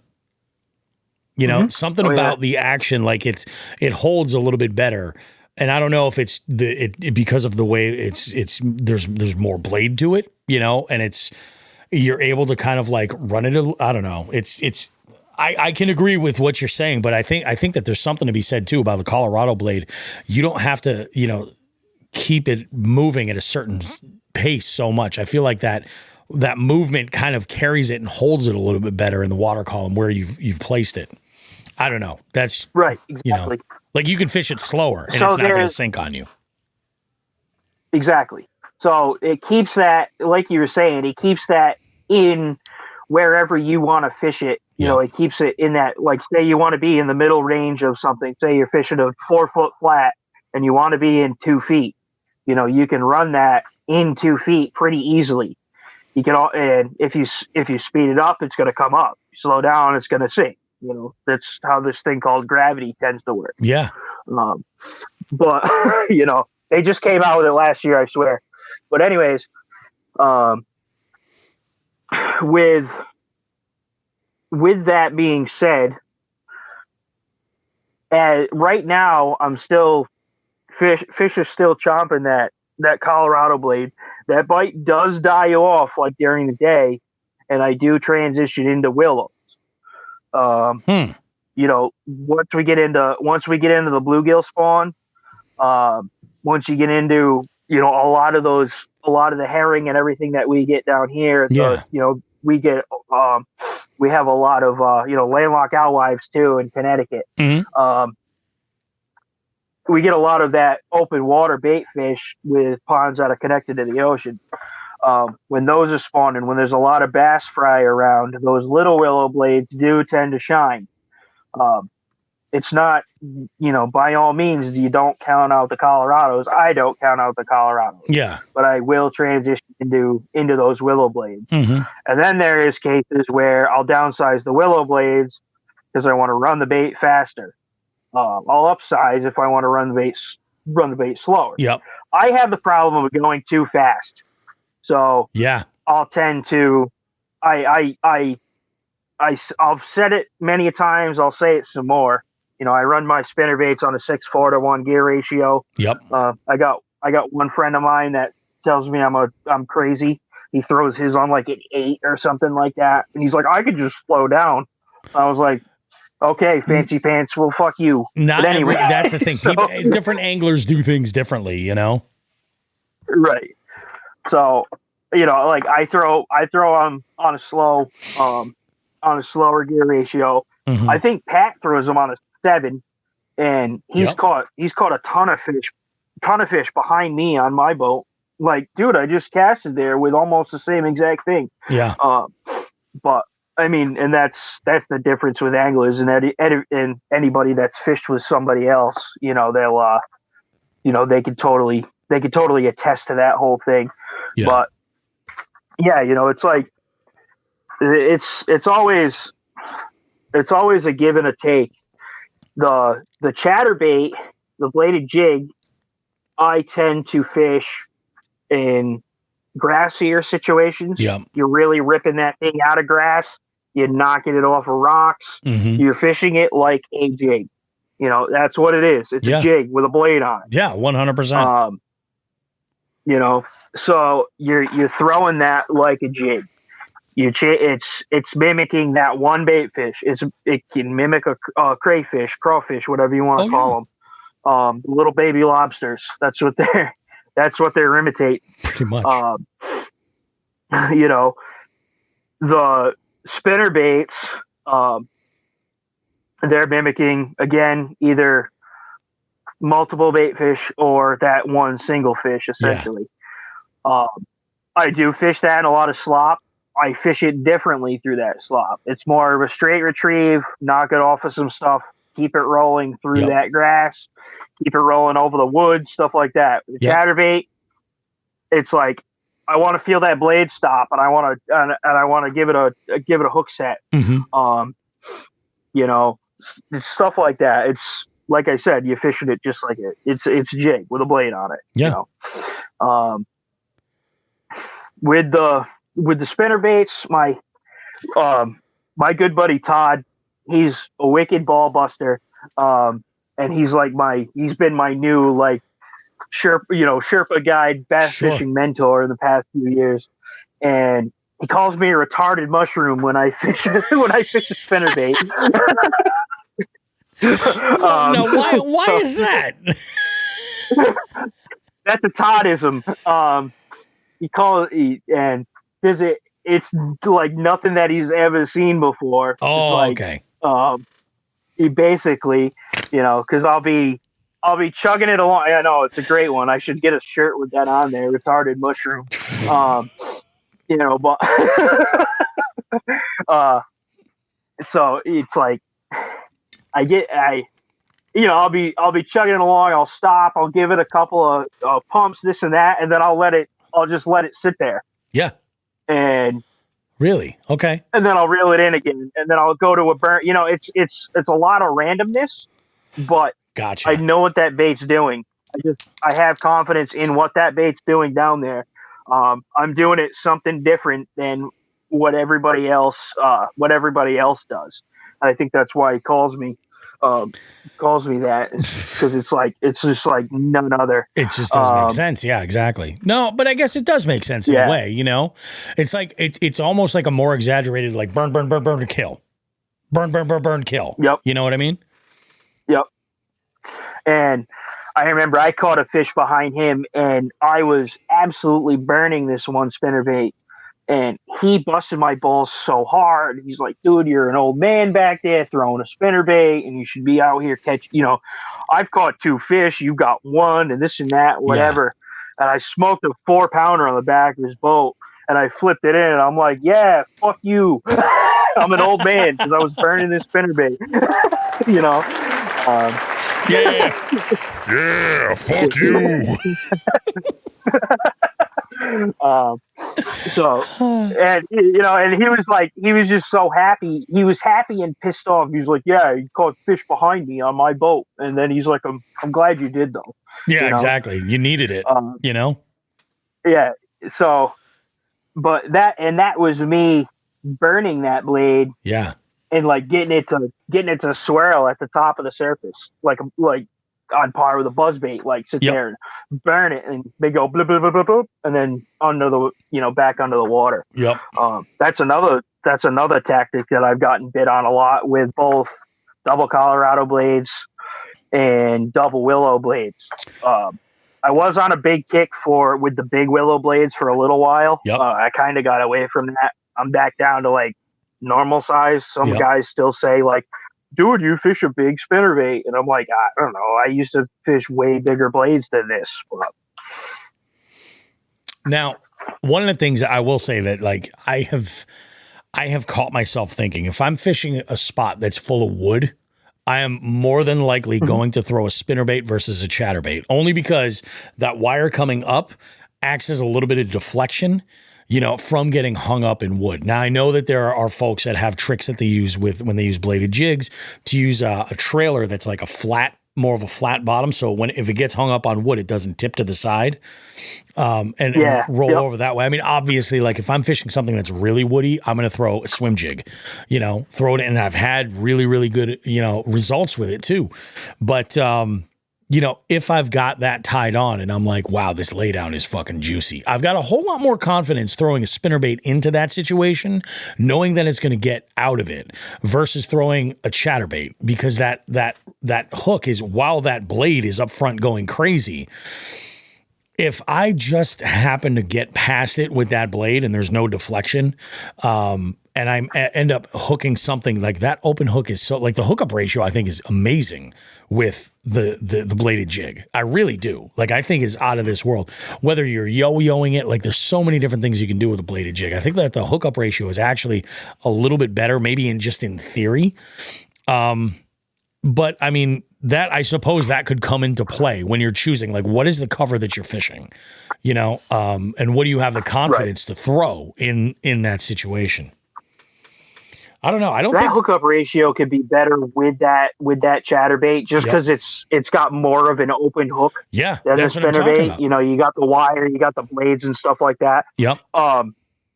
One thing that kind of got me a bit out of the way of the bladed jigs, of throwing them. Yep. Was the hookup ratio wasn't that fantastic for me. I think I was really using the wrong rod, to tell you the truth. What are you throwing yours on? So bladed jigs, I'm now down. I was up to a 7 foot. I was up to a 7'6", extra heavy on the with a chatterbait bladed jig. Yep. Now I'm back down to a 7 foot medium heavy. How fast was that 7.6 that you were throwing? Decently fast, but like moderately. Moderate fast. Okay, all right. Fast. Yeah. So it did have a bit of tip. It's not like a total broomstick. I do throw a broomstick of 2 broomsticks of spinnerbait rods. Gotcha. So that the bladed jig rod now is a 7 foot medium heavy, fast action. Now my spinnerbaits are heavies. So I have a 6'10" and I have a 6'9". One's a Kistler, and one is a Quantum Smoke, and they're both absolute broomsticks. I could throw like 1.5 ounce baits on them with ease if I wanted to. But yeah, they're heavies, that's for sure. Yep. That was one of the things that my buddy Todd got me into is throwing a broomstick for a spinnerbait rod. My hookup ratio got a lot better once I started throwing fluorocarbon and then with the shorter and then heavy rod on spinnerbaits. Yep. Huh. Yeah, it got so much better. So much better. So, I was throwing like, whoa, sorry, Bob, I didn't want to cut you off. Oh, it's okay. Go ahead. I get going on these, and I'll talk for hours. But so yeah, I was throwing like mono, and then when I was fishing at night a lot, I was like, oh, the fish can't see it, so I'm going to throw braid, and I feel like I was ripping the bait away from the fish. Yeah. Being very sensitive and then no stretch. Mm-hmm. So I moved to fluorocarbon. I have been experimenting with the Urzuri copolymer. That's pretty good. It's not as stretchy as regular mono. Yep. But I've been experimenting with that a little bit, and I do like that with a with a moving presentation, even with a bladed jig. I like that a lot. But you know 17 to 20 pound test too for anybody that's curious on the line is what I throw. So yeah. It's interesting because I have two rods that I'll use for moving baits, kind of depending on the cover for the most part. One of them for like more open water, grass, like stuff like that. From the one I lean to most of the time is a 7'2" medium fast. And it's got a 7-speed reel on it, and I throw that with 12 or 14 pound fluoro. This year, I've dropped it down to 12 because I feel like I can trust myself now with it, And I'll throw like I said, this year I've been throwing a lot more bladed jigs than I have spinnerbaits, but I'll throw a spinnerbait on here as well, or an underspin, anything like that. And I've found I've actually been doing really well with it. It's been great, and I feel like because there's a relationship there because it's a medium power rod, right? And even though that is a single hook bait, it's a moving presentation at heart. You know what I mean? So I'm not like giving them the beans, so to speak. I'm basically when these fish load up, I just lean into them, and I found that my hookup ratio it's fantastic doing it. But that's going to be different for the angler. Like there are other anglers that are like, I'm going to throw a medium heavy combo, a medium heavy moderate or moderate fast. That's a little bit, or even a glass rod with a bladed jig. And I feel like there's something you're saying something that I think everybody needs to hear is like a little bit of give is a great thing, and I find that I can use a faster tip, but adding a little bit of length keeps that sensitivity there for when I'm using that rod for something that might need it. Like I'll throw a weightless Senko on that combo in some instances. If my spinning rod that I'm using maybe has something else tied on that I might need, I'm like, I will throw like a weightless Senko on here or a fluke or something like that. And I'll be able to, give them the beans and, if I need to. But with these moving presentations, I find I don't really necessarily need to. And especially with that 1/4 ounce spinnerbait that I was throwing like the past couple of years, and I was just getting great hookups on it. I found like that was a big deal. When I'm throwing more in like heavier cover, and I'm talking about like not so much like weed edges, if I'm throwing it in the grass and it's heavy, I'll throw it on a 7-1 medium heavy fast with 20 pound fluoro. That's got an 8-speed reel, so I can catch up if I need to, but I'm also like your buddy, like I can slow down and I'm like, it'll get the job done, but I can rip this sucker right out. So the second I see wood, like that's when I'm going to throw that on. Oddly enough, I don't throw a swim jig on anything but that 7-1 medium heavy. And I agree with that wholeheartedly. Yeah. You need to have that power with a swim jig to get through that brush guard, with the bladed jig and spinnerbait, you don't have to worry about the brush guard aspect. Yeah. So I agree with you there 100%. It's crazy. And I can tell you right now. Yeah. Oh, sorry, Bob. No. Go ahead. I mean, I can tell you right now, I would go nuts if I was throwing that medium with a bladed jig or a spinnerbait. I'd be like, no, I can't do it. I'll put this down. Like, nope, I'm done. You know what I mean?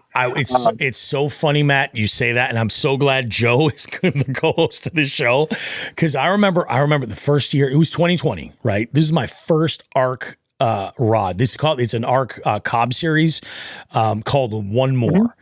And I was saying to Joe, I'm like, look, I really have no confidence when it comes to moving bait presentations. Like, finding fish is what I need to figure out. Like, if I happen to luck on some fish, I can catch them. You know what I mean? But like, finding them that's the challenge. So I think at the time I was throwing like lipless and the occasional square bill and like an underspin every once in a while. And Joe was like, dude, this is the rod. This is the rod. And at first I was like, it's a medium, man. Are you sure? And then at first I was like, okay, I'm throwing this with like treble hook baits and things like that. That kind of makes sense. But it's the ability that it takes less weight for it to bend, and that it's got a little bit extra length that gives it a little bit more tip, which I don't lose as many fish on, if I'm throwing a lipless or something like that. It's so crazy when it comes to rod combos, what people put together and what works. And I to this day, I will credit Joe for that 100%. Although there was one day we were fishing and it was myself, Wild Bill, and Joe. We were going, it's just a banks end. And I think my rod caught the back end of the tailgate. So I've got some open, like, it's just the blank raw at the end. Like, there's half a cap with the cork there. But I have caught more big fish on this rod. And at first I was like, I don't know about that. I caught my PB on that rod. Like, I've thrown a lot of shit on that combo. If it moves, I'm like, yeah, let's go ahead. We'll lean into that. But it is crazy. I think you nailed it there, because I think there is something that's got to give with a moving presentation. Maybe it's the drag. Sure. You got to have. Yeah, exactly. And then that comes down to line too. With that, I'm not throwing braid on my spinnerbait rods. So there's that little bit of give with the fluorocarbon, now the copolymer. Yep.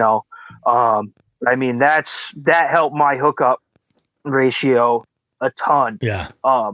When I was throwing the big 3/4 ounce, 1 ounce spinnerbaits with number 8 Colorados at night, I was throwing a 7'6" medium heavy Dobbins. Yeah. And and that would take a 3 ounce bait. So, and I was throwing, a full 5-inch Kitech on the back of those. It was big, it's a big boy spinnerbait, 5/0 hook. Yeah, exactly. So I needed a big rod for it. But again, I found with that length, it was almost too much for me with how I fish so fast. It didn't allow me to slow down, and it was allowing those, me to lose fish. Essentially. Yep. That's wild, man. I don't think we're ever necessarily going to solve the mystery of, like, what do you choose in what situation. I think it's going to be different for every single angler. But it's just one of those things, like, they both catch fish. Are they interchangeable? I think the best answer we can come up with is sometimes. Yeah, exactly. Sometimes. And then the thing, and I always saw, you should be, I throw that moving presentation when it's blowing. Again, my buddy Todd, he was telling me that the other day, he's like, you're not fishing seasonal conditions. You want to catch them how how you want to catch them. You want to force feed them on a bait. Talk to you. Yep. Right. So I lean on a spinnerbait heavily. So he's like, oh, you just want to catch everything on a spinnerbait. Well, it's like, when my mindset is there, if it's blowing, I'm going to pick up a spinnerbait and I'm going to chuck it. And I'm going to give it a good chance. Whether I have to go back through an area and fish slower, or with something else, I'm one to do that all the time. But and I was in that Tuesday tournament. I was like, it's blowing on this point. I'm going to throw a spinnerbait. This is a herring lake, and I caught 2 right off the rip on a spinnerbait. There you go. I'm like, yeah, fuck you, Todd. 2 fish is a pattern. And so I say to a lot of guys, if it's winding, you should be spinning. that's kind of my thing. With if it's blowing, you should be throwing spinnerbait. I understand that guys don't like them as much as a chatterbait or a bladed jig. Yep. And those do also work in the wind. You should mix that in with whatever's going. If something's not working, try something else. But whatever you have that confidence in, and if it's the right conditions and the right time of year and everything where it could happen, go for it. Yep. If you have confidence in it, roll with it. I've saved my ass many a times covering water with a spinnerbait. Yeah. Just sitting there with my trolling motor on, not necessarily high, but just consistently moving, chucking and winding. And there's something to be said about that, but it's a lot of that confidence factor. Then you get into the painted stuff when it's windy. Yeah. The paint when it's windy, I like a shinier presentation when it's windy, to tell you the truth, whether that be chrome, whether it be gold. I like gold blades, to tell you. Even on the chatterbaits that I throw, I love gold blades or copper blades. Okay. Yeah. But again, it's not something that's seen as much as those chrome blades. But like when it's windy, I like to have that shine, especially when it's sunny. Yep. So you can throw like the jackhammers. Some of them they have painted blades on it. If it's dingier, lower light conditions, I'm actually going to pick up that painted bladed jig before I'm going to pick up that chrome blade. Really? Whether that's just me and my theories, I love painted blades. Painted Colorado blades.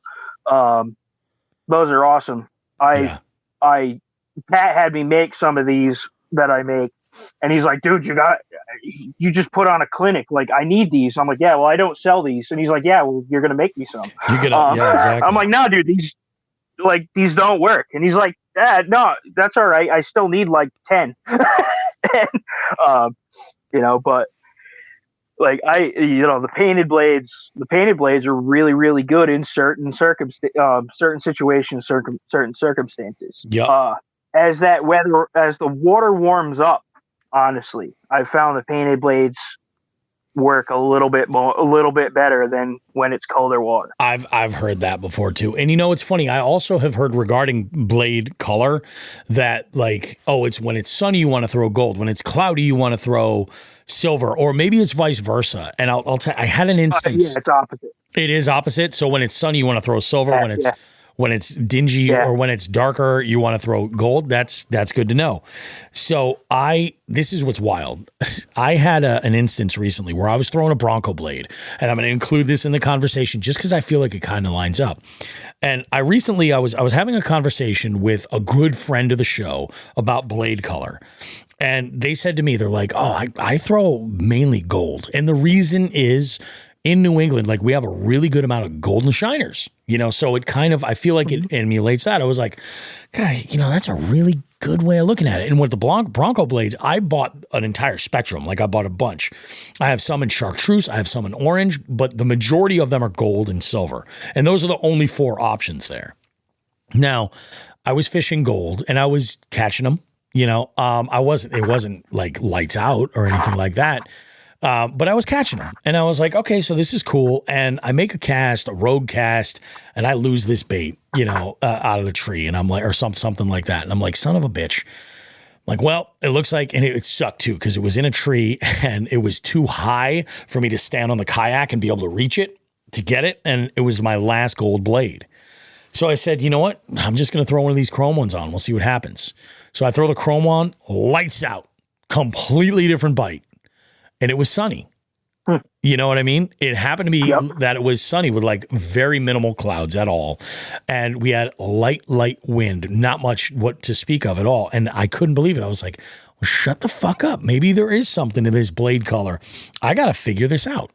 So just kind of crazy, man. The options that there are out there, the devil's in the details when it comes to spinnerbait fishing. I think. I genuinely think that. that's the absolute truth, you know, and it even goes with the bladed jigs with that gold blade. Yep. And then you had mentioned golden shiners, but think about all your bait fish that's around. So your bluegill, the yellow perch, even white perch, and alewives all have gold in them naturally. They all have a little bit of gold in them. So that's why I like gold blades so much. Is it represents a lot of or a wide variety of fish that are swimming in the pond. Yeah.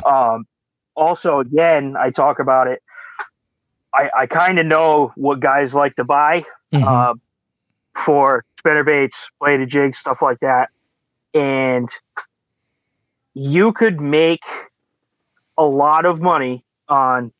Yeah, see, there you go. There's Pat.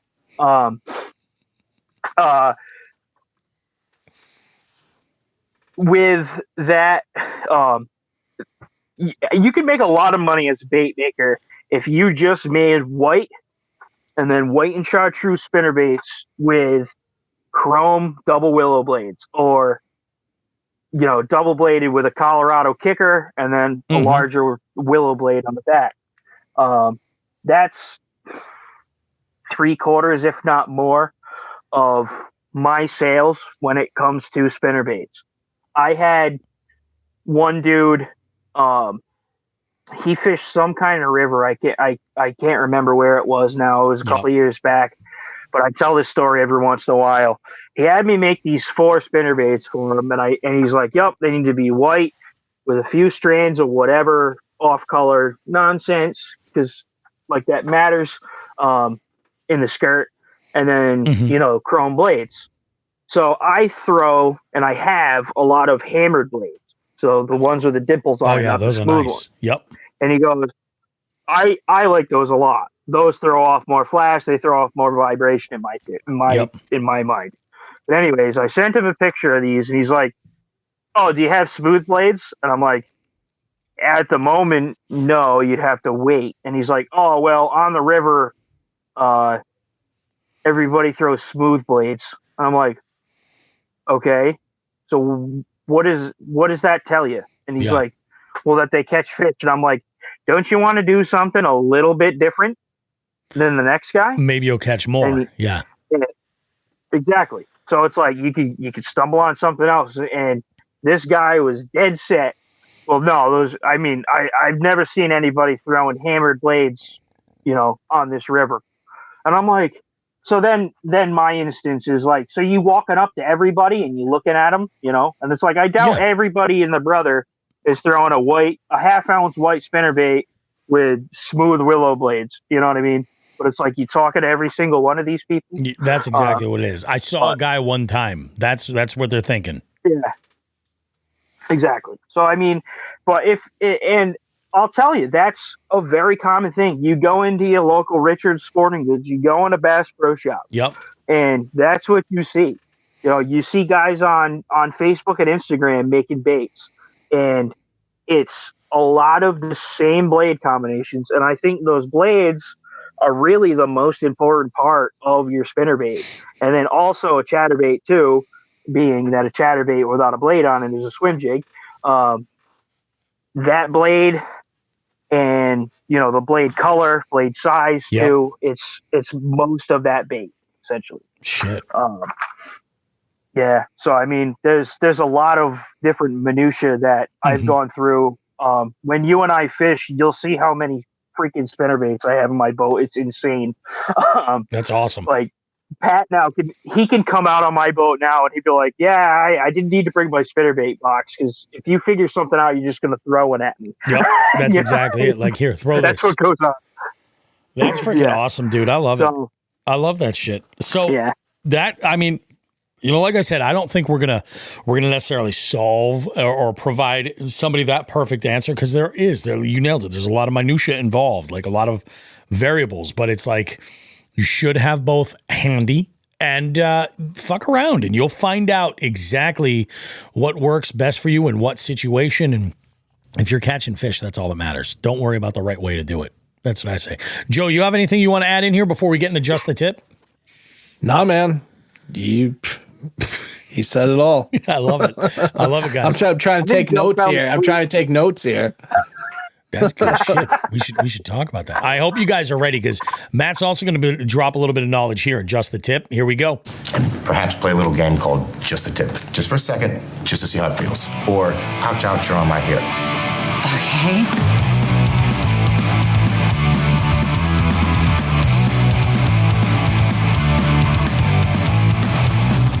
Ouch, ouch. You're on my hair. I don't have that problem. I don't have any hair, you know? So, Matt, you gave me a little bit of insight as to what this Just the Tip is all about. And I think the people need to hear this because this is good. I never considered this. All right. So I had said to you, keep your shit nice, you know. Mm-hmm.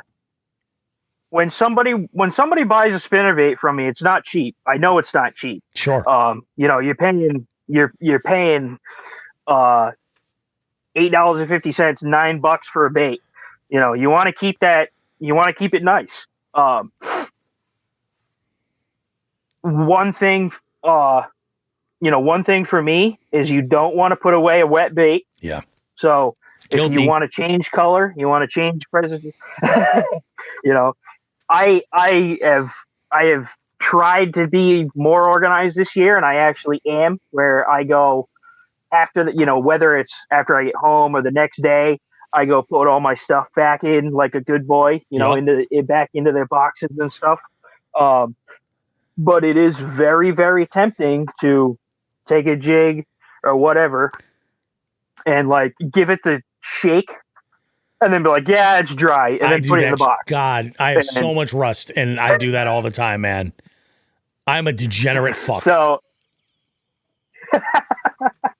and I've been guilty of that myself. And I honestly, when I first started, it never even really crossed my mind, you know, throwing it back into the box wet. Sure. You know, I mean, I don't know, it dries out. Like next time I use it, it's dry, but it's rusty. Oh yeah, it is. So I have been good about, you know, taking actual trailers off, paying attention to my trailers. If the trailers have salt in them, I'll rip them right off. You know, I like my trailers, you know, saltless all the time too. So like you find your local bait maker and they can make you saltless stuff. They appreciate it because they don't have to mess around with salt. Yeah. Guys, and I'll throw in, I'll plug my buddy Chris from Cody's Custom Baits. His grubs are mwah. Yeah. I love grubs. Spinnerbait and chatterbait trailers. Dude, they're beautiful. Okay. And it'll do whatever color you want. Nice and soft, ton of action, you know, a lot of good resistance on those, but those are beautiful. But yeah, that's Chris, Cody's Custom Baits. Anyways, the biggest part of this tip is, you know, when you get beef jerky at the gas station and you're all done and then you're like feeling in the bag, and you're like, oh, there still is a piece of jerky in there. And it's like, you take it out, it's like, oh, it says do not eat. That's a silica packet. You can get those. You can get them out of your shoes, you know, shoe boxes. You can buy them on Amazon. Throw those things in all of your stuff. Anything that's metal, your blades, your jigs. If you have the bait binder pouches deal, throw them in there. Oh, shit. Everywhere. They're not expensive. They save you a lot of money in rusted hooks and rusted blades, oxidized blades, stuff like that. Your terminal tackle boxes, you put 3 or 4 of them in there. Yeah. Like, and it keeps your stuff very, very nice. You might get a little bit of oxidation on it, especially if you have a bass boat, and especially if it's not in a garage, and especially if it's not like a climate controlled garage. Yeah. If you have it in one of those Shelter Logic deals or whatever, it creates a lot of moisture in there. Yeah. You know, so that's a good also idea. I like to, you know, those silica packets are fantastic for keeping your shit nice. Is there like I have like what's that? Is there like a shelf life on those? Like, should you change them out every 3 months or a month?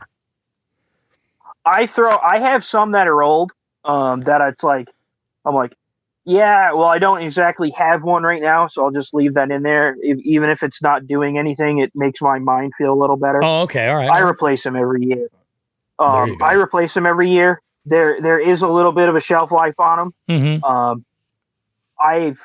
When we cleaned out my grandfather's his house after he passed, his toolboxes and stuff that he had those in, his tools were really nice still on the inside.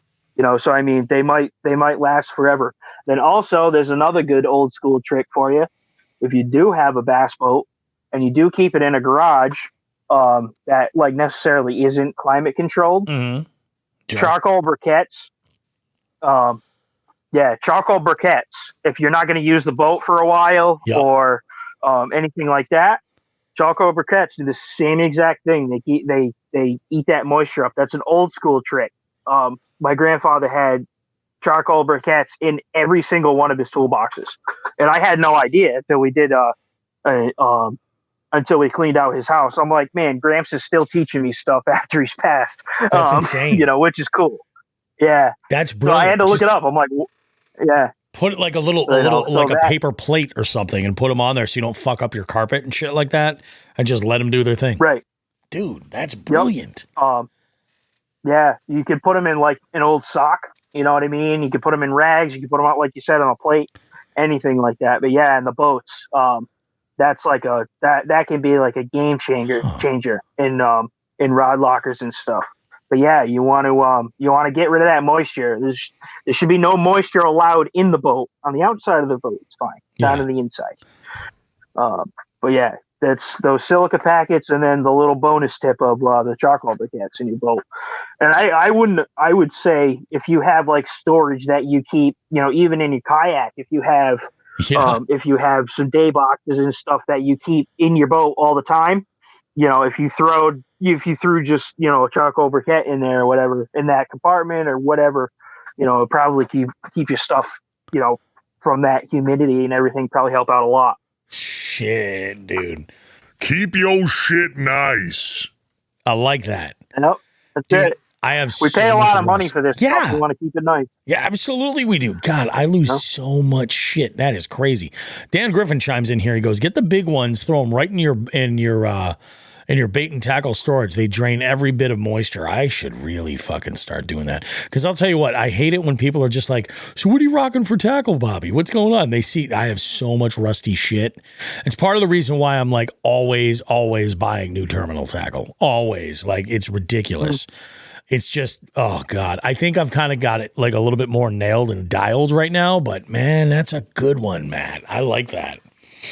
I like that a lot. I mean, and there's always something good about like, oh man, I got to throw this away, and shucks, I got to buy a new one. Yeah. Like it's not always a bad thing, but it's like, there's nothing glamorous about buying 3/0 EWG hooks. You know what I mean? Or, 1/0 mosquito light hooks for drop shot. Yep. There's nothing extravagant about it, but it's like, that was a $20 pack of hooks that I just had to throw away. I could have saved $20, and you do that year after year after year. It adds up. That's a big deal. Fuck. Ass. Exactly. These fucking idiots. Jesus Christ. All right, I know what you guys want to hear. You want to hear Bobby Roast Beef lose his fucking mind. Get ready. Fuck that guy. Fuck that guy. Fuck that guy. So this is a fucking doozy right here, man. Earlier in my week review, I had talked about how I had, gone to the ramp on my way back, and the truck was there, stocking a bunch of rainbows, and I gave it a couple of casts, and I was like, what the hell am I doing? Let's just go get lunch. So I go and I pull the pedal drive up, and I paddle over to the launch, and I get over there, and I'm having a conversation with some of the folks who were fishing there, who had just rolled up, and the couple who was just watching the stocking truck do its thing. And I go, and at this specific body of water, there is a good size walk to the parking area from the ramp. So I go and I grab my gear. I pull my boat up and I put it off to the side of the launch so I can back my trailer down, hook it up to the rope, push the boat back out, and then pull it back up onto the trailer all nice and be in and out in just a few minutes. Done deal. Well, I go and I get to my truck and I'm not wasting any time. I'm pretty quick. And as I go over, I'm pulling back down the ramp and there's this odd little area where you can sort of turn off and then reposition yourself to back right into the spot. It works out really nice. I don't think it's something that they ever planned on per se, but it works great. Well, I get in a position to back up my trailer and I see that there is a guy smack dab in the middle of the ramp with his kayak carrying his shit up to the parking lot. And I get out and I'm like, hey, I go, are you gonna, leave your boat there? And is that your plan? He's like, yeah, I'll be out in a couple of minutes. And I'm like, yeah, you go ahead and take your time. And I'm sitting in the truck waiting for this guy just so I could film a little fucking reaction and I may or may not include it in the video from that this week's send. I may or may not. We'll see what happens. I had just about fucking had it at that point. I'm like, you've got to be fucking kidding me. Like, my boat is there. And if you look at my kayak, both of you guys have seen my kayak before. This is the type of boat where you're not picking the thing up and dragging it up to the parking lot. It's not happening. You know what I mean? Even with the wheels, I'm bringing my trailer down to it so I could put it on that way. I'm waiting for this guy. He gets his boat, turns around, takes off, and gives a wave. I almost gave him the single finger salute, man. Almost. I was like, you piece of shit. So I back the trailer down. I go and I take off. Thank God I was able to quelch my rage with a good sandwich and some loaded potato salad from a local market nearby. So, and I'm going to fuck up the name if I try to remember it. I'm going to have to look it up. I might actually give him a mention in the notes to this podcast. But man, the FTG is this. Read between the fucking lines. When you roll up and there's a boat already there with nobody around it, that fucking truck is coming down to get that. Like, read between the lines. I have no idea why this guy thought it was okay to leave his boat in the middle of the fucking ramp where I couldn't put my trailer. Fuck that guy. You guys ever have any? I guess it's a little bit different when you're dealing with like a boat, like a boat, not a kayak, because if your boat is there, like it's very obvious. But I'm like, what the fuck? Just chill out and catch a few. I get it all the time. I get it all the time with like guys like, are you going in or coming out? And it's like, well, it doesn't matter because like, kind of need the ramp and it's my turn. I'm obviously here. Yeah. Yeah, exactly. It's like it doesn't really matter because my truck and trailer and boat is like, actively moving or whatever. I get that. I get that shit all the time. I think the perfect answer when they say like, "Hey, are you going in or are you going out?" Go, yeah. And just leave it at that. Just like. Yeah. What'd you do? That's great. No, that's you wanted the mushroom. You got the motherfucking mushroom.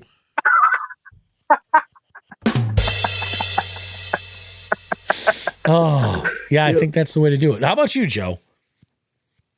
No, I honestly haven't had a ton of issues with my boat, like in that regard. I mean, the one thing I had last season was just the fucking guy who just could not figure it out with his boat. Oh yeah. Like getting it backed in. It was a much bigger boat than this dude could handle. And he's got his wife giving him one direction, but he's doing the absolute opposite. I think I actually recorded the whole thing. I think you did. Yeah. And that's really the biggest thing I've had. I mean, I've been lucky at the boat ramps. That's lucky. Good, man. Yeah. Yep. But now that I said that, I'm going to deal with some douche.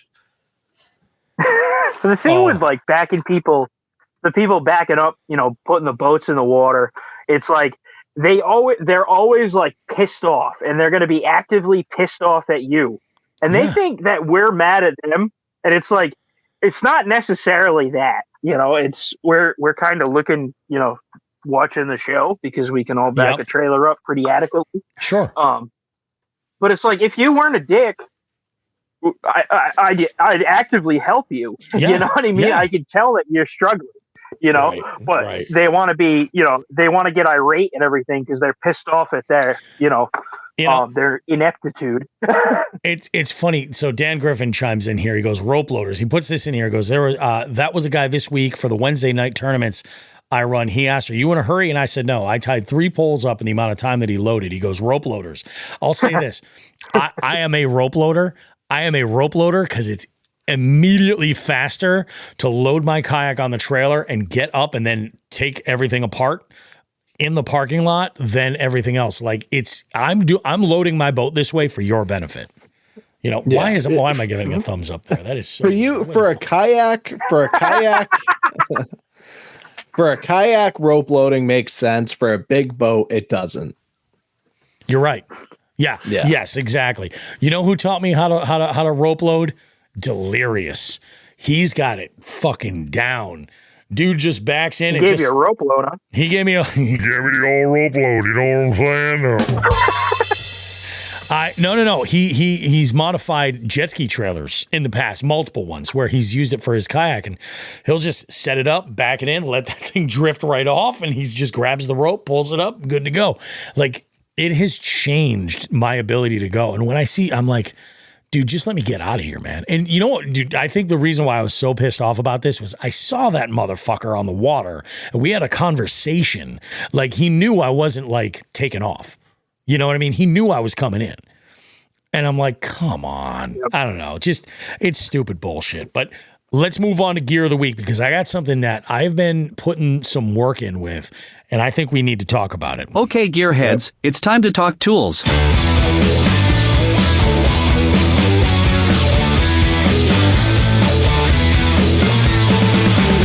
Jigs and Bigs gear of the week. So one of the things that I have gotten the most questions about has been my BFS adventure that I've been going on. And I'll tell you what, like, there's a lot of people out there that are like, I can do everything with BFS that I do with a spinning rod. Yes, you absolutely can. And nobody's saying that you can't do that necessarily. There are a couple of advantages to using BFS, mainly the big one being the efficiency, that you can just reel up, cast, and it's just that you get more casts in a specific period of time than you do with a spinning combo. It's just the ergonomics of it make it faster. The choice in gear ratios in your reels is amazing. I will say this: there is a bait that I have been throwing around, and it's not the micro jig from Kitech that I've been having an amazing experience with. This is a bait that I started throwing based off of looking at. Well, for the multi-species, and here's a little bit, you guys that are listening to the show, I'm sure you've heard me mention this before. In the multi-species scavenger hunt, like, the beetle spin has been amazing. Like, for me, it's been absolutely amazing. But this past year, I was introduced to mule fishing products, and mule fishing creates an entire line of ultralight presentations. And one of the things that they have on there is what they call the Bronco Blade. Now, the Bronco Blade isn't a lure on its own. The Bronco Blade is an accessory to a lure. You could put it on any type of a jig head that you would like. I could use it on the micro jigs from Kitech if I wanted to. But you can add this, and I've used this on Jigmasters swim bait, round ball swim bait head jigs, the screw lock ones. I've used them with the mule, the workhorse jigs, and the mule jigs themselves. And what's nice about it is you get options. You don't have this one jig head that you can choose. You also have different blade options, not in shape, but in color. They're all really small Colorado blades, and you have gold, chrome, orange, and chartreuse. Depending on your situation, you can take and add a little bit of flash to any type of a lightweight bait and get some stuff, out there. I love that Joe's commenting in the chat. I think that right there is it's just a home run. It's a great. I just thought of it. It's true though. It's true. I love throwing a Bronco blade. It's caught me a ton of fish. It's just enough flash, and depending on the trailer that you're throwing on this little jig that you're popping on there, you can really truly like customize everything that you want about this. Like I said, I went from gold to silver, and I was like, well, shit, this is obviously the move. Like I'm getting there. I'm lighting them up that much more. So if you're throwing something like super finessey, you know, a finesse swim bait or something like that, a 3-inch swim bait, and you want to add a little bit of flash to it and make it like what they would call a top spin or a micro spinnerbait, tie one of these on and you get that little bit of flash on there, a little bit of accent, something to kind of make it stand apart. That whole show them something different is real. Like it's a good thing. Sometimes it doesn't make sense because it's just logically it's just not working. But you know, it's one of these little add-ons that you can absolutely crush it with. And for those folks that are in the multi-species scavenger hunt, that's the real home run. You know, if it's dead calm, that's when I throw the micro jig. Yeah. That's good. So for me, it's like 99.9% of the fishing I do is for bass. So it's like now that I'm doing the multi-species, it's like, oh fuck, I wish I had this or that or this or that. And although I will tell you this, I have caught a shit ton of bass on these. Okay. I have caught a shit. And that's one of the things that like multicultural. Yeah, there's a lot of folks that will say like, oh yeah, you know, oh, you're using this for the multi-species. I'm throwing these downsized baits to widen the potential of different species I can catch. If I were in a bass fishing tournament, I would absolutely be throwing some of these downsized baits just to get a limit. Yeah. Like just to get a limit. And then from there, like what can I learn from that? Like, okay, so let's upsize and try and filter out some of those smaller fish. You're not going to eliminate them, but you could filter, you know, to like, okay, so maybe I'll get that, you know, 16-inch or 18-inch fish now that I've got a bunch of 14s in the boat, you know? Something like that. Yeah. And that just size up, but it's, there's a lot of things where I'm like, even my kid Jeremiah is like, oh, do we have any? And you know what? I have them around here somewhere. You know, all my trout stuff that I've had back in the past. It's just about finding it. But I have to. You know, if I'm going to continue to get into these multi-species tournaments, I gotta broaden my horizons. I think that's the name of the game. And I think the Bronco blade is a great way to do it because you can literally throw whatever plastic is that you want. You know, whatever, if you want to throw a straight tail plastic, you want to throw something with a paddle tail, you want to throw a creature on that. Right. You can fuck around with that and you'll be amazed at the sort of fish that you're going to put in the boat, you know? And I love the flexibility too. It's like, I will throw a 3-inch swim bait as opposed to a 2-inch. And I immediately am looking for like that Jig Masters perfected ball head jig where it's got a longer shank hook. So that hook point sticks out a little bit further back. That helps the hookup ratio big time on those slightly larger plastics versus like those mule jigs and workhorse jigs. Those are much, much more smaller hooks. So on a 2-inch bait or 1.5-inch bait, it's a home run. It's just a home run. It's good stuff. Sweet. I love you're it. allowing that. You're kind of allowing that, like, you know, you're taking that really small finesse presentation and you can upsize that a bit with, you know, a 3-inch paddle tail or whatever. Yep. You know, and you could actually you're almost targeting, you know, the largemouth and stuff, the more predatory fish than like panfish or whatever. Yep. So that's a cool tip. I might have to start doing that. But it's like adding the blade to a dead rig, essentially. That's exactly it. Like you do something like that. Suddenly now it's a little bit of a different animal. You know what might be I'm just saying, Matt, if you want to put this into the wheelhouse for a Klondike Custom Creations, a clip-on style spinner that you could add to a jig head that's a more conventional or a larger size for like a 4 or a 5-inch plastic, you know, something along those lines where you're like, make it anything a spinnerbait. For any of you guys that are getting any ideas, you heard it here first. Jigs and Bigs wants a cut. Matt, of course, is going to do the right thing and pay the family. You know what I'm saying? Being from the Providence area, he knows how this game goes. Buddy I'm way south of Providence. That's true.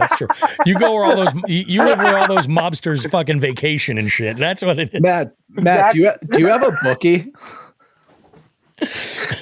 Yeah, right. No, I don't. I mean, unless one of you guys want to be my bookie. I fucking love it. Every Rhode Islander got his bookie. It's so funny. I mean, you man. guys are in Massachusetts. Yeah, it's true. It's just it's so funny. Every Rhode Islander that I've known, and I'm like, I lean into that like. So you're like, you know a thing or two about a thing or two, right? And they're like, what about Dell's lemonade? Yeah, because I know about that. And I'm like, oh, all right. You don't know about all the corruption. Okay. Because I am a fucking sucker for that shit. Anyway, the Bronco blade is amazing. You guys need to, if I'm telling you, like, I don't like to think this way because I don't like to make things a fucking dick measuring contest. I really don't. I will buy a fucking beetle spin and like catch the yellow perch and catch the rock bass and fucking do that for this. If you can't bring yourself to buy a beetle spin, buy a Bronco blade instead. Just saying. The more you know, right? The more you know. Let's go ahead and we're gonna wrap this segment real quick here, guys. Next segment, we have the one and only Ethan Grizzard with us. Ethan, and I'm telling you, he probably would have wiped the floor with everybody had he been throwing a Bronco blade in the micro bag at Shoalipalooza. He took second place for this son of a bitch. He's also the featured angler in this month's box for Dark Horse Tackle. You know, Ethan and I have a great conversation about catching them. He's got a ton of enthusiasm for the sport of fishing. I absolutely love this. And I'm expecting to see big things out of Ethan. I think this could be fantastic. After that, you'll hear back from us, guys. Don't go too far. We got much more Jigs and frickin' Bigs. Right after this.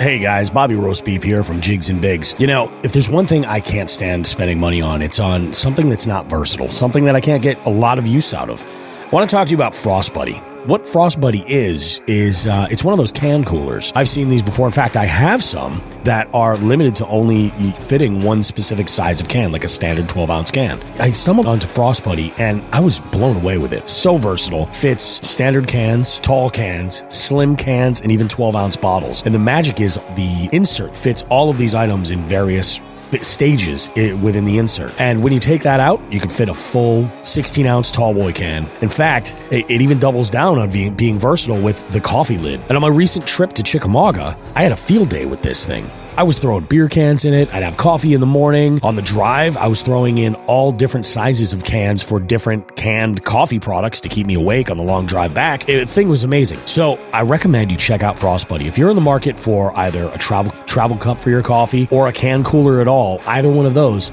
check it out. For the money, you cannot go wrong. What I've done is this. In the show notes for this podcast you're listening to right now, if you look there, you'll find a link to Frost Buddy where you can get yours. And not only can you go and get your Frost Buddy there, but you can help out the show as well. Go and visit that link in the show notes to this podcast. Check out a Frost Buddy. Tons of colors, tons of patterns, all kinds of great stuff. And it's a great spot to put your Jigs and Bigs sticker too. Take it from me, Bobby Roast Beef. You're going to get the most versatility out of this one product, probably out of anything you're ever going to buy, especially for anything that you're drinking. Frost Buddy. It works for me. I'm a happy guy.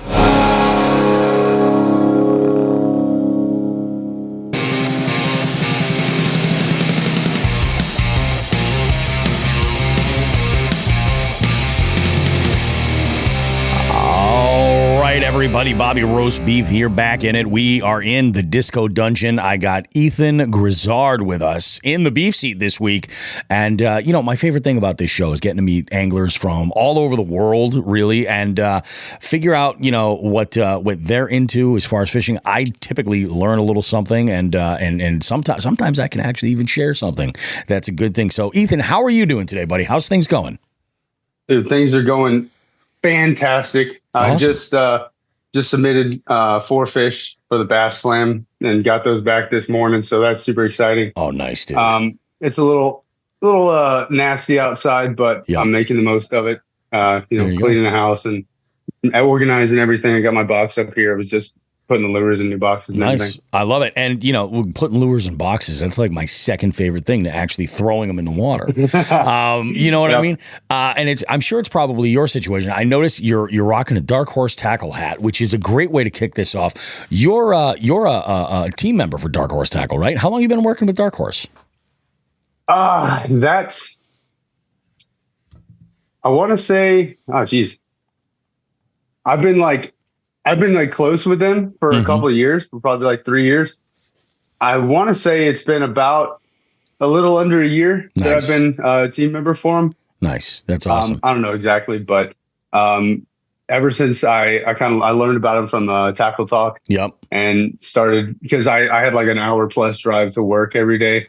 So. Oh yeah. Yeah. So I was like, well, I haven't fished in a while, and I've been playing too many video games, so I need to kind of get back into it. There you go. So I was listening to them, and then they were like, we sell American-made baits, and we curate it and send it straight to your door. And I was like, that doesn't sound too bad. And I love this stuff that I've been getting from them. The this month we just got the preview of what's coming out in the box. Yeah. Oh god. And I've been like, the poppers are coming. I love poppers. Poppers are like my favorite baits.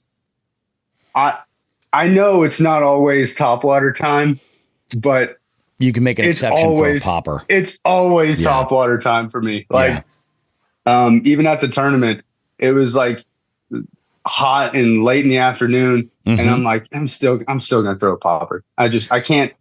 I wouldn't feel good. I wouldn't feel good. I wouldn't feel like me if I didn't throw it. And the thing is, there's a lot of folks say like, oh, they're hitting topwater. I'm like, I like to say, in my mind, I like to think that's not really a thing. Like they'll lean that way, sure, when conditions are a certain way, but like really, if they're shallow, throw topwater. Like if you can get away with it, throw topwater, because it's one water column. It's too shallow to be, you know what I mean? Exactly. You're talking 5 foot of water. That's a different story, But it's if it's like 2 feet. Yeah. It's like they're right there. Yeah, absolutely. It's what's the difference between them going up to snap it or down for a foot? That's absolutely it. And a lot of time it's that reaction, so that's the whole thing. It's like, if it's shallow enough, go for it. Absolutely. There's nothing more that I love on like a hot summer day when I'm sitting on like a big grass flat. And I'm surrounded. There's weeds everywhere, but they're just like maybe 6 to 12 inches under the surface. And I'll rip a buzzbait around, or a popper, or like a huge wake bait, and get those fish to just come out of the grass and nail it. It makes me feel good. You know what I mean? It really does. There's nothing like a topwater strike, man. It's 100% true. There's no guessing. It's there. You saw it with your eyes. Oh yeah. And that big splash, everybody hears it. They all look. Oh, it just gets my heart pumping. It's good stuff. It really is. Let's talk about now. We kind of jumped ahead a little bit. I'm a sucker for an origin story. You know what I mean? I always want to know where folks, because like I really got serious into fishing very much later in life. But I want to know like how it was that you got introduced to the outdoors. Like what was your path like getting there? We heard about the connection with Dark Horse and everything, but let's start at the beginning and kind of walk up to where we got to where we are present day. So I learned to fish real early on. I was about 3 or 4 with my grandfather. He used to be a huge fisherman with his dad, and always went out. My dad, he loves spending time with me, but with his work, he's gone a lot, so he doesn't. He didn't really take me out. We'd go hunting once, later in life, once he got more seniority with the job and he had more control over it. But my grandfather's the one who really like taught me in our little neighborhood lake. I got pictures of me, the day we come back from vacation holding little bluegills, and awesome. Like we'd be gone for a week and come home, and I'd be like, "Is it fishing time yet? Can we go?" Yeah, and there you go. Like, no, we gotta cut the grass, and I'm like, that can wait. Yeah, we got lips to rip. But that's awesome. I fished like every day with my grandfather up until his dad died, and then he kind of lost the spark. Oh yeah. Just because that was his and his dad's thing, and exactly when he passed away, it was he didn't have the heart to do it anymore. Yep. So from like age 7 to 14, every time I was over at their house, I'd walk down to the lake, and it wasn't far. It was like a half mile, but at 7 years old, I was like, I felt like I was going on an incredible journey. Yeah. So I'd go down there, and I only knew like, besides real like night crawlers and red wigglers. Yep. I only knew how to use the black Zoom worms, the ribbon tails. Oh yeah, classic. It was that's all I threw because that's all my grandfather threw. And he's got a 10 pounder that he has mounted on his wall. No kidding. Yeah, he's got one of those, and he's got a picture of him from a tournament back in the late 70s, early 80s. No shit. But it was like a company wide tournament that his division held, but he's got his pictures with his fish in first place at the Hubble tournament. Oh, that's awesome, man. I love that stuff. But he showed me how to use that, and that's what I did for a while. I never did any sort of I never went to any new lakes. It was like, that's my lake. This is my hole, and I'm dying in it. And it was always from the bank. I never got to go out on the water. Yep. And I fished all the time until I went to high school. And then in high school, I just, time. I was in JROTC. I was started with football. I had a girlfriend. I had a job. Everything took over, and I stopped fishing. And in all my free time, I started playing video games. Yep. And that kind of like controlled me up until. Oh, for sure. I really had no idea how much, video games really took over my life up until like 2020. I guess it was 21 because that was, so in 21, I had my wife come and sit on my lap one day after a bad video game where I was about to throw my controller, and she's honey, are you okay? And I was like, no. You're right. This is terrible for me. I need to stop doing this. I need to get outside. I need to see the sun again. Yep. Yeah. So I went to Tractor Supply with like some rods in the back of my truck because I was getting stuff from my parents.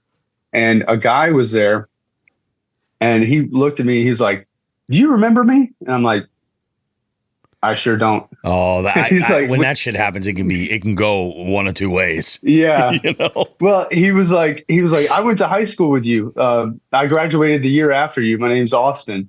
Oh, and I'm like, oh, hey man, how's it going? We talked for a little bit, and he was like, "Are you going fishing?" And I'm like, "Yeah, I think I'm gonna head over, try to throw a line in." And he's like, I would love to go fishing some of the time if you want to.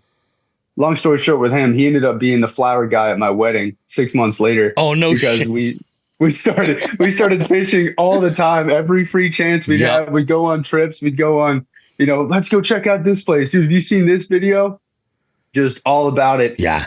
And he was there with pit vipers and camo fanny pack throwing rose petals at my wedding. Yes, dude. Oh, that is awesome. Dude, he is. I love that guy, and I'm so blessed that I ran into him and that he remembered me.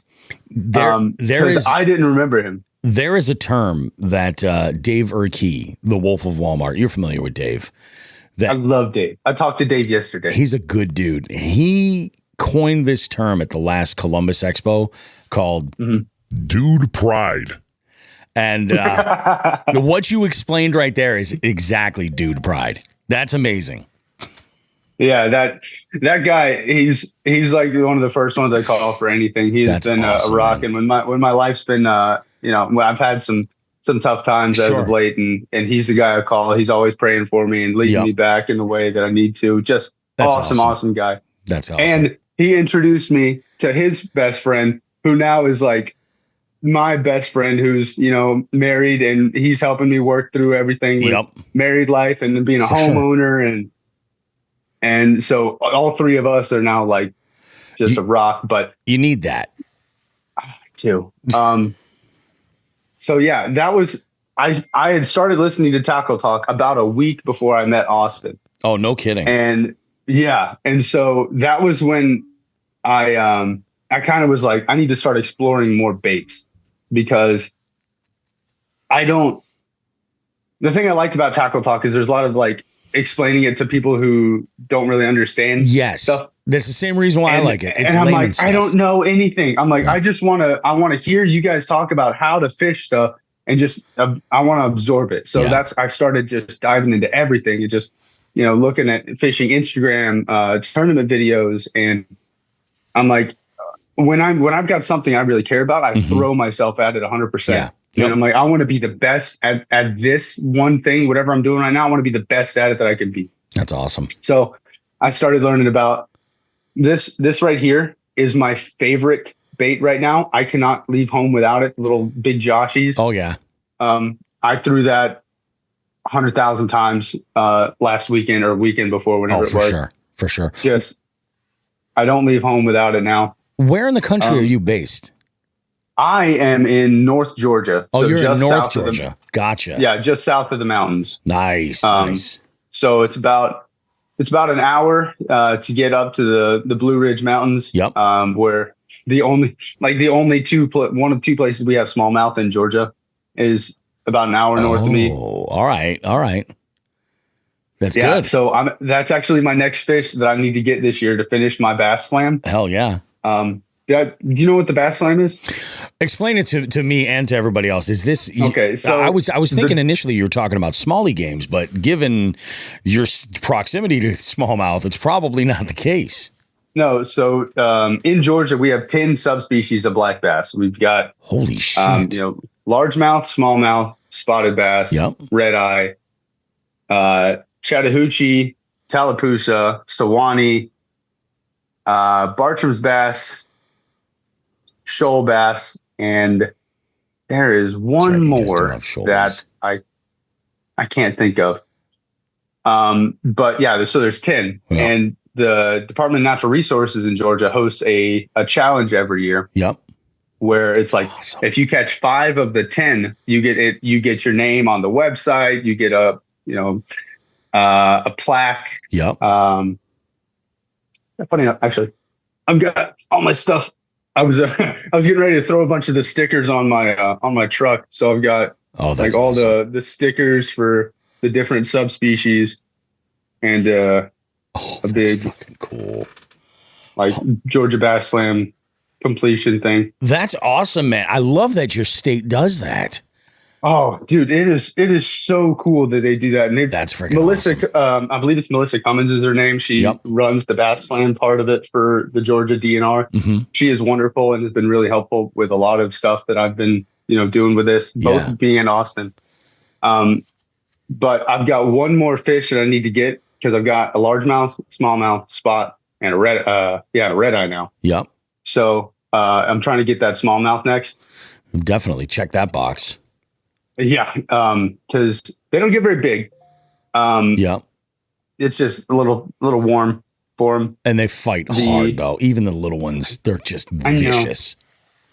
There's a spot out in the Savannah River over in Augusta, right where the Masters are, Augusta National. Oh yeah, right beside there's one spot where I'm going to be going to hopefully in the next month.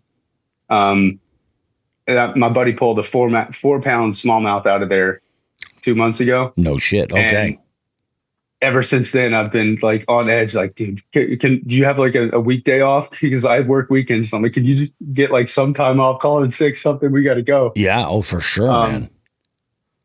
Because once you get in there, they also enter you into a raffle for a big prize. That's cool. It's really, the DNR does a great job of trying to bring. Oh, all tomahawk. That's the last bass. All right. Okay. All tomahawk bass. Because they bring a lot of, I hate to say bring awareness to, but they do. They bring awareness to the amount of very specific and unique bass species that we have in Georgia that we don't have. They don't exist anywhere else. Like the shoal bass. Yeah. That was the whole thing about Shoaly-Palooza was a shoal bass, and it's only in the 3 river basins right there. You're not going to find it out in Oklahoma. Oh, and if they continue to get crossbred with other, with spotted bass, they're with going other to disappear. Species. Yeah, exactly. And the Chattahoochee bass is darn near impossible to find because the Chattahoochee is filled with everything. Yeah. There's crazy. 5 different species of bass in the Chattahoochee River. No shit. And they just, crossbreed.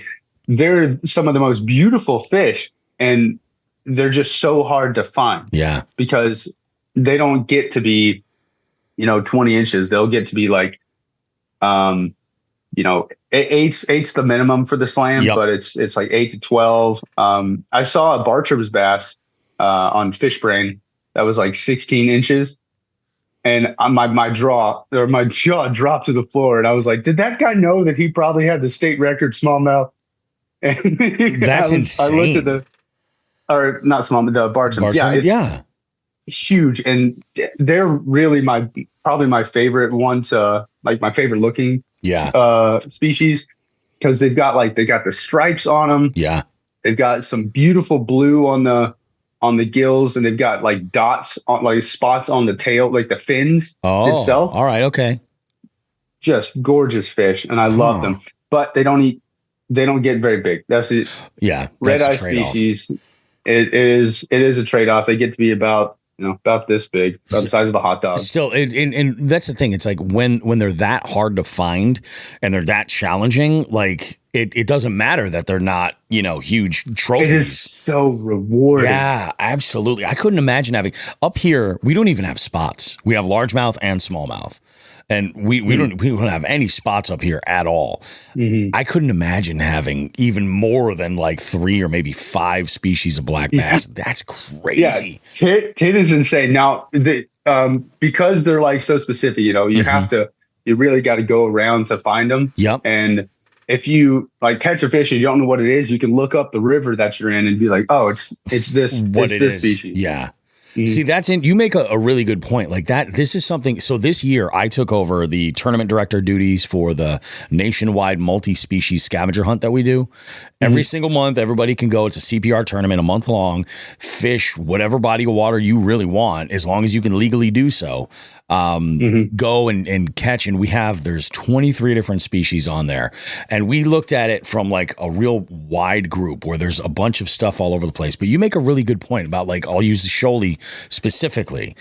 I get messages all the time on Fishing Chaos and on Instagram or Facebook, and people will ask, well, how come you're not including this? Or, how come you're not including, peacock bass? You're eliminating this area here. We can't really compete with that. And I'm like, you can, because it realistically in our tournament, there's 23 species. It takes like 11 to 14 to win. And you have a month to do it. So you can figure it out. Like around us, we don't have snakehead. I caught my first snakehead last month and entered that, but I had to drive to New Jersey to do it. Gross. I had to. I'm sorry for your loss. I had a good time. I owed New Jersey a whole lot of an apology. I had a great time fishing there. It was great. But we don't have blue cats. So if I want to go catch catfish, we've got channels and bullhead. Pretty much no flatheads. That's what we get to. Yeah. And it's like, so everybody's at a very similar disadvantage toward this, but I couldn't imagine, like I would love to add all of these different species, but then it gets to be so much of a challenge to identify them. It's crazy. It's insane. Yeah. And there's been a couple times where I've submitted fish to the slam, and they're like, we can't identify which one this is. This is a hybrid between something or another. Gotcha. And we can't count it. That's nuts. And it's typically because somebody takes a fish from one body of water and moves it to the other. Yeah. Because a lot of these, like they were saying at the class that they had at the Bass U, these fish are on an island. Their little river system is an island because they're not going to go into the ocean and swim back up the river into another one. Yep. They're stuck in there. Yeah. So the only way that a subspecies gets from this river to another is if somebody puts it there. Yeah. Bucket biology. Yep. Yep. And I had no idea about this until I started the slam. Yeah. Until I started doing this, I thought bass is bass. You move bass from here to here, and then you have more bass here, and they get bigger. And that is absolutely not true. Yeah. Just some fish thrive in some places, some thrive in other places. But because like when they tried to make the shoal bass more popular and more available, they started out eating the Altamaha bass. And so that one's really hard to find. Yeah. I still have not caught one. I went one time over near Stone Mountain in the Yellow River there. Yep. And That was a bad time actually, because I was wearing shorts and I had to go through a bunch of briars because I couldn't park on the bridge. And I FaceTimed my wife and I was like, "Am I okay?" And I was like showing her my leg, and she's like, "Dude, you look terrible. Do not step in that water. You're gonna get like a disease." Because it was like somebody took a cheese grater to my leg. Yeah. So I showed up and I fished for like 10 minutes, and I'm like, I'm bleeding out. I need to go home. So I still haven't had a chance to actually like catch the fish. Yeah. So that's something I'm looking forward to, but it's hard to find because it has nowhere to go. Yeah. It's being, overrun by other fish species. Yeah. Especially spotted bass. They just show up everywhere. Yeah. We had a conversation with Alex Rudd about a specific problem I think it was the Tennessee River. And he was just like, yeah, these bucket biologists, they go and they move this species because, hey, they are fun to catch, but if you put them in here, they're going to increase competition for like smallmouth. So there's, the potential that you might not have smallies in a specific body of water because you've got all of these spots that are a specific type of spot too. I forget which one it was. Kentucky spot? Alabama maybe? Spot? I think it is an Alabama spot actually. And they're just voracious and take over. So I was like, no shit, that's crazy. It's cool though that your state's doing this. And the primary focus is to get people like aware of the multiple species of fish and how fragile their existence really is in the big picture. So that's pretty awesome. No, it's really cool. What, as far as your preferred methods for fishing, like what are some of your favorite techniques and what's your like short list of confidence baits?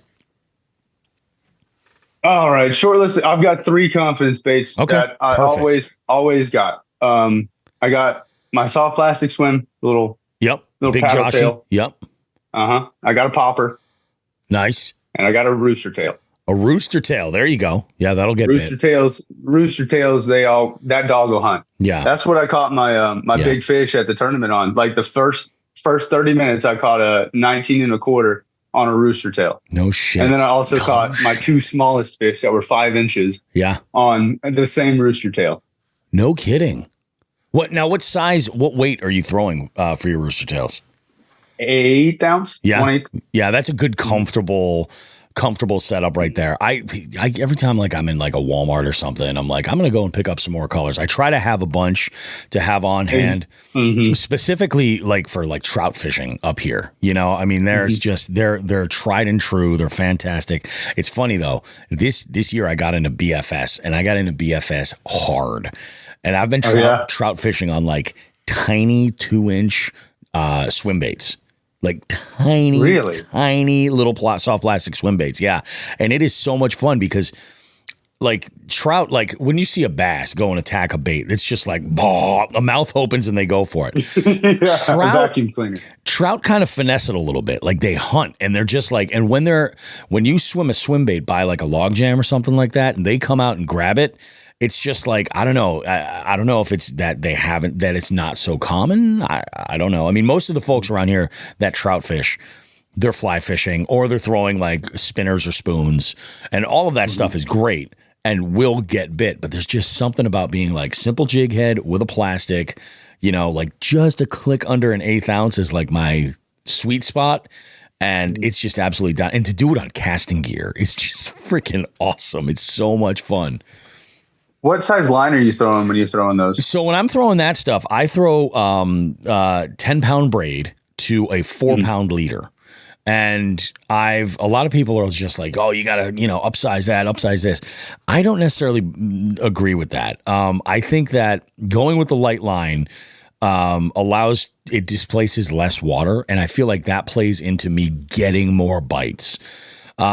And it's just all about how you play the fish in. Like there was one day recently where I had gone out and I was catching a bunch of bass and panfish, and I got into just a tank, an absolute tank, probably 18, 19 inches, probably like a good size largemouth. And I'm like, all right, cool. So I hook into this fish and I just played him like an absolute amateur and snapped my leader. I was like, you motherfucker. So he swims off. I retie. Everything's good. I keep fishing around. Later that day, probably about an hour and a half later, I'm fishing along that same bank, but further down.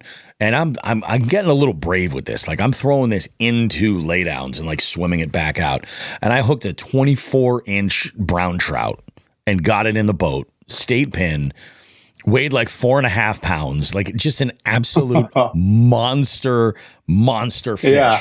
Like this, and I was like, okay, so it really was me playing it like a moron, because this trout was infinitely larger, and I got him in the net, everything. Like it was so big that like I couldn't pick this fish up without him sliding right out of my hands and losing him back in the water. So I had to use fish grips to hold him on the board.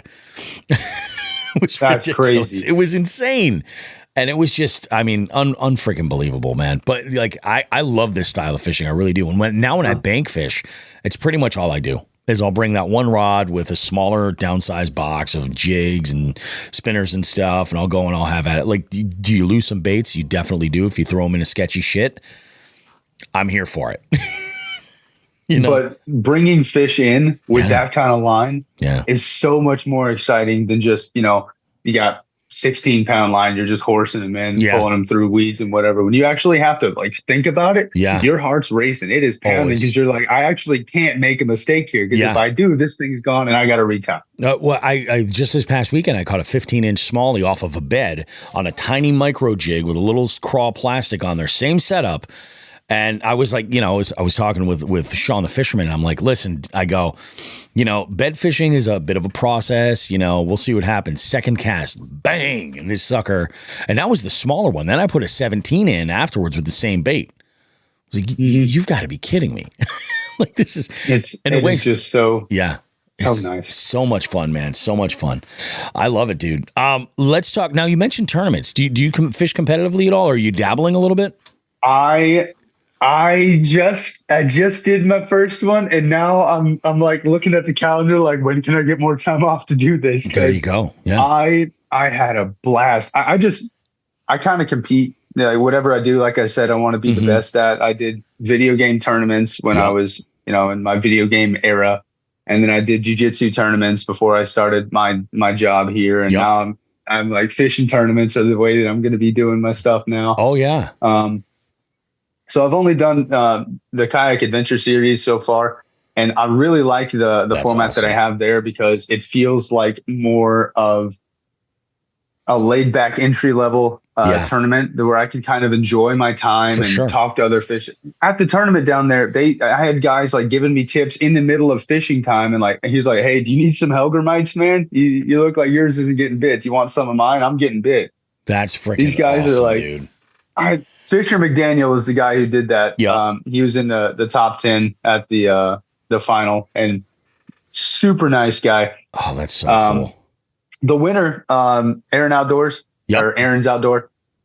He was doing the same thing. He was telling me, he's like, I used a trick worm on this and this, while he's like got the fish in his boat. He's like, you should go try over there. That's awesome, man. I love it. What Drew set up, just super nice guys. Yeah. Well, I think what Drew set up is not really getting the attention that it deserves. And I think that, and I say that because of what it's doing to the fishing community, because it's instead of you're going to get some real hardcore tournament anglers, and that's a very specific type of person that's going to roll in. Yeah, there were a couple down there. Oh yeah, for sure. And I mean, anytime there's money on the line, like a lot of these guys and gals, they want to be out there and compete, because they're looking to advance themselves overall, and any trail that they can get on is going to be a big deal. But I feel like Drew comes to this with a whole breath of fresh air, where it is more about the experience and truly building the sport. Because like most tournaments, we see this all the time, even with our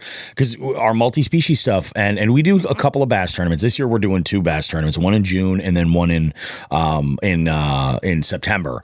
And, a lot of that is more, the focus is on growing the sport. I'm not, it's funny, like you mentioned, I had a feeling when you said you'd gotten to tournaments that you had some competitive background at some point or another.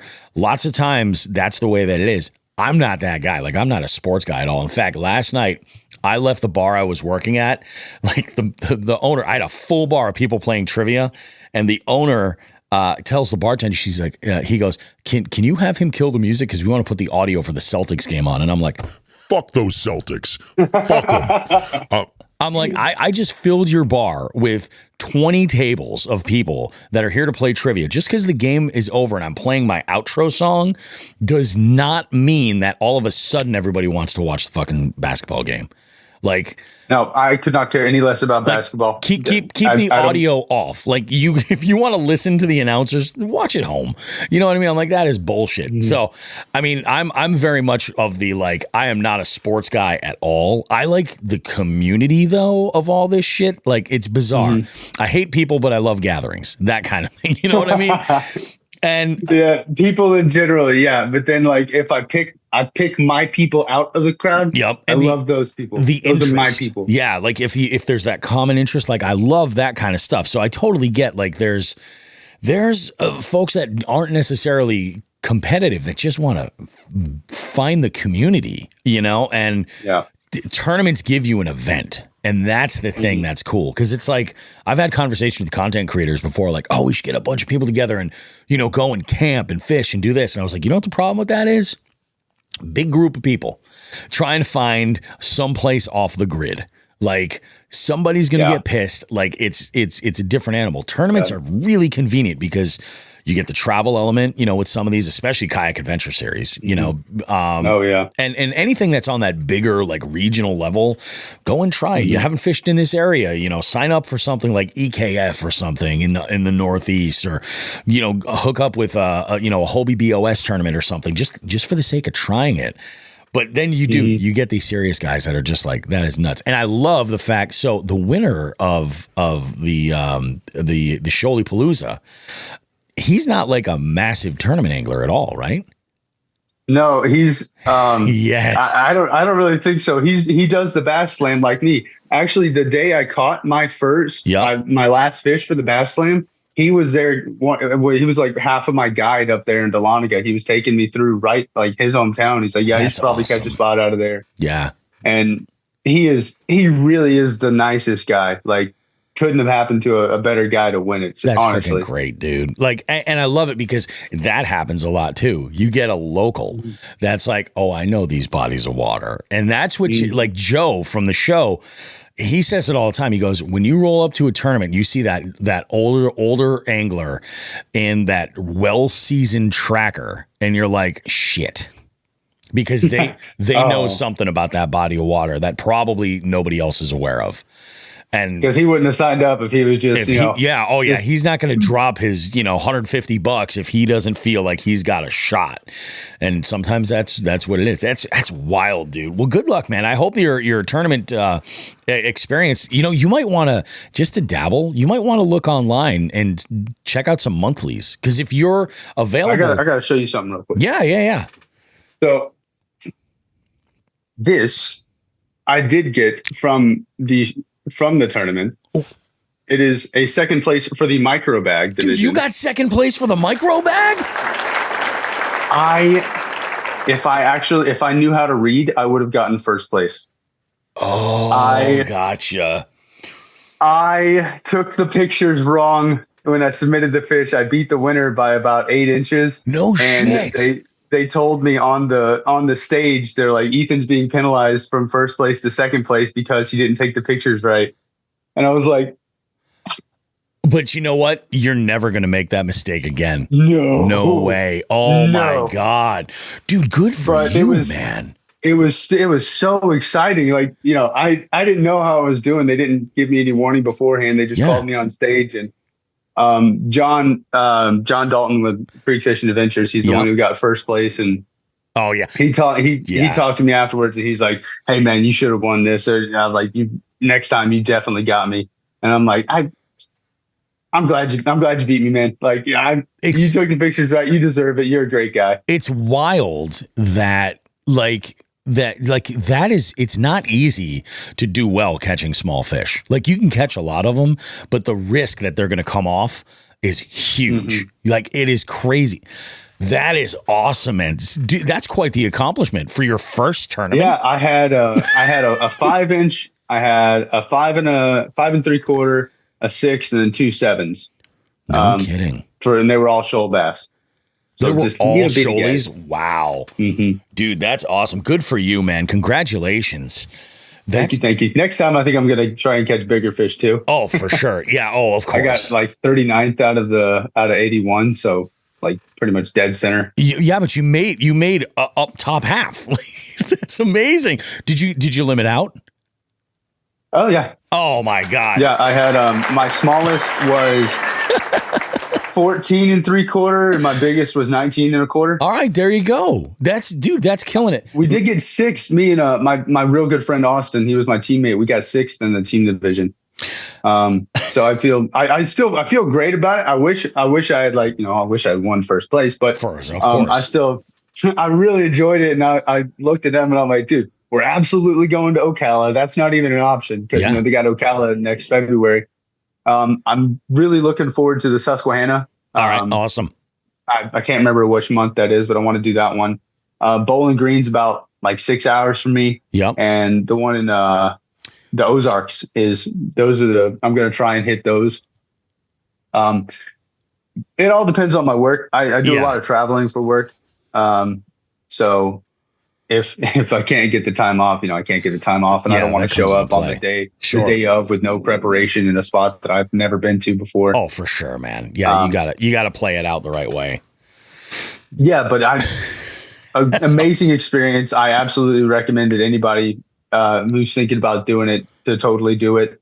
And I want to find like other tournament series as well that I can kind of find my way on. Just kayak stuff though. I don't have the money for that big stuff. Oh no, I hear what you're saying, man. I think, that's the whole thing. Like I said, if you want to like just keep sharp, a good idea is to look on like Fishing Chaos or whatever app you're using, and look for like a monthly that you can join online. And that way you get a month to fish. You fish those days that you're able to. You enter those fish and you can still kind of stay sharp. It's a great way to I'm saying this, I'm like the non-competitive angler, but I see a lot of folks that jump in on these monthlies as just a way to kind of jump in. And then when you do go and you do an event, those fish you can double down on. So if you catch like that 19 that you caught at Shoalipalooza, if you can enter that into the other tournament as well and then double down. I've actually never heard of a monthly. Really? Before. Oh, I think it's right up your alley. Never in my life. Especially with the fact that you work weekends and you've got weekdays available. That means that the pressure's lower. Like, that's a tip. If you guys are listening, that is a tip. If you've got the flexibility to be able to do it in your job, take advantage of it. 30 days to fish, you fish as often as you want, and you submit whatever stringer for the month. It's kick ass, dude. It's a good thing. That sounds like a blast. I'm going to be signing up for that. There's like something like that as soon as I get off this the call with you. Yeah, I think you'll dig it. I think you'll do really well with it too. As far as man, I can't believe it. Let's talk about your rig. Like, what are you fishing out of? What kind of kayak? What's your setup like? I'm gonna do a lead in to this. Perfect. Right? So I had my first kayak that I got was actually my mom's kayak. I just kind of commandeered it. It's mine now. It was a Perception red, white, and blue. Looks like the red, white, and blue rocket popsicle pop kind of thing. Yep. So I fished out of that one for like 3 years until I drug it over some concrete and put a hole in the bottom of it. That was just me being dumb and lazy. It happens. I've learned since then not to do that. But this January, I had for the past like 2 years, I'd had a John boat sitting in my parents' house, but I didn't have a trailer. So it just sat there for several years. So I got a trailer January, and I told my parents, I was like, hey guys, I could finally come get that John boat now. And they both just kind of look at each other and they're like, tell them we sold it yesterday. Shut up. I was like, no. Oh, really? Yesterday? They're like, he picked it up yesterday morning. And she was like, I felt so bad because I was worried if you were going to want it. And then your dad was like, it's been years he hasn't used it. So then they're like, how about for your birthday, we get you a kayak? And so that's great, man. When they figured out how much kayaks were, they decided to not buy me an entire kayak, but they put halfway down for me to get a Shoalie. So I got a Crescent Shoalie, the green camo one. Yep. And I love it. I can stand up in it. Yeah. I can just outfit it. The seat's comfortable. Yep. I'm not fighting to get in and out of it. I haven't flipped it. Because it's like way more stable. It's got storage options. I rigged it out as best I could for the tournament. So now it's got the Anchor Wizard with a 6-pound anchor on the front of it. I love that because I just used I just tied it to my seat beforehand and just threw out this anchor that I found in a river. Yeah. And with a giant rope, and it took up so much space, and it was just a mess. So the Anchor Wizards really helped me with that. I've got a couple of the Yak Attack Omega Pros sitting there behind me. So I've got my rods pointed backwards, so when I go into trees and stuff, it's not sticking straight up and breaking. I got a milk crate behind me, just the way it is. Keep it simple. The best thing you can do. And I've got my wife a couple years ago got me a fish finder, but I hadn't been able to hook it up to my old kayak. So now I've got a Garmin Striker 5 CV. Oh, nice. Yeah, and the Shoally's got they've got the recess underneath the kayak for the transducer. Yeah, so you go over rocks and stuff, and it never hits anything. Nope. And it's I got kind of a mount for it to go in the scupper plug with. It was Navarre Kayak Fishing is the one they printed up. They made it, and love that. And I've got I don't have a good battery right now, but I've got 100 batteries because somebody gave my friend just 3 boxes of marine batteries, the little small. The 10 amp hour ones. Yep. Yeah, he's like, I've got 3 boxes of these. Do you want them? So I just kind of use them till they die and switch over to the next one right now. There you go. Yeah. And it works. I've also the last thing that I kind of hooked up on there is the donkey leash. Yeah, those are, dude. You can't have enough leashes of any brand. You need them. Yeah, you got the donkey leash and the I just got the catch board for the KAS. So having that, really is going to change the way I've just been using a tape measure, an actual tape measure. Oh yeah, yeah. I mean, it works, but it's still difficult. But having the catch board is just it makes things so much easier. It really does. Yeah, it was an investment. It was an investment to do because $70-something for a way to measure fish, but it does look nicer. It's more aesthetically pleasing for sure. Oh, for sure. And you're going to have it forever. It's just a big hunk of aluminum. You know what I mean? Oh yeah. It's tied up to it's not going anywhere. Yeah. That is freaking awesome, dude. So you do fish rivers primarily. It's honestly, it kind of goes through seasons. Yep. Okay. I will not go to a new river or a river that's a big excursion by myself. Gotcha. Just for safety reasons. That's smart. Yeah. So I'll go when I've got my wife, my brother, my friends, when I've got somebody to go with. Yep. And if I don't, but I still want to take the kayak out, I'll go to a lake. I'll go to a pond. Yeah. And I'm absolutely not above beating the bank. I'll do that. Oh, for sure. Yeah. A lot. For ponds, obviously, I'm always in there. But I've started trying out big lakes since I got the Shoally because I never really did that before. Because I'm not going to just go to the boat launch and toss out because that's where everybody's going to be and everybody's always been there. It's just going to be overpressured. But I went out to Lake Altoona for the first time. It was 3 minutes from my parents' house. Yeah. And the whole time in my life, I've been there's no bass in Altoona. It's just garbage and white bass. And I went out there and I caught a 2-pounder and I'm like, oh. Well, look at that. There's fish. There's real fish here. That's awesome. I just have to know where to look. And the week after I caught that little 2-pounder, somebody the Georgia DNR announced that somebody caught and released a 12-pound largemouth out of the same creek I was in. And so now I'm every moment that I'm at my parents' house, I'm like, we should be fishing right now. Yeah. We don't need to be wasting time eating dinner and saying I love you. What's this we all need to about? go catch some bass. Let's go and put some slime in the kayak. Let's do it.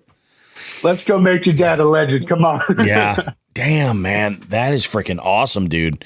And you know, it's wild. Like I always, in my mind, I think about it like it's one thing to have experience knowing how to catch fish, where fish set up in different bodies of water, to be able to do that. You know, like there's a lot that you can do to set yourself up for success. But I don't think you can ever truly know where those bigs are. Like that's the element of luck, right place, right time. That fish was that size. Those fish, they're so old. Yeah. Like there's so few of them because it takes them so long to get that big. Mm-hmm. I mean, it really is a shot in the dark for you to find something that big. And the fishery has to be good enough for them to get that big. So you may be looking for, 30 years for that one fish in that lake. And it may just not be in the cards for that lake. Yeah, exactly. Because you got so much pressure for other fish. You got that Alatuna's got all kinds of crappie and catfish and white bass and stripers, and so that'll make it real hard for largemouth. Oh, definitely.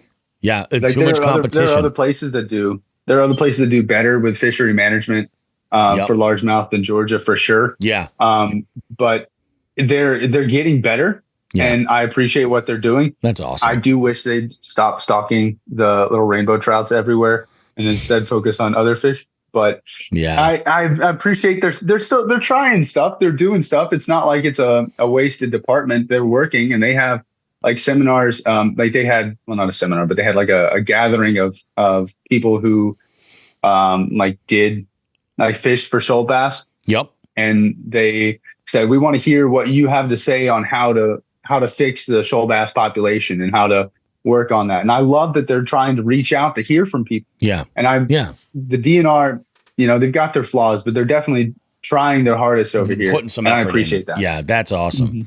So this next question actually was inspired by my last guest, Dan Bavery, the owner of Magnum Baits.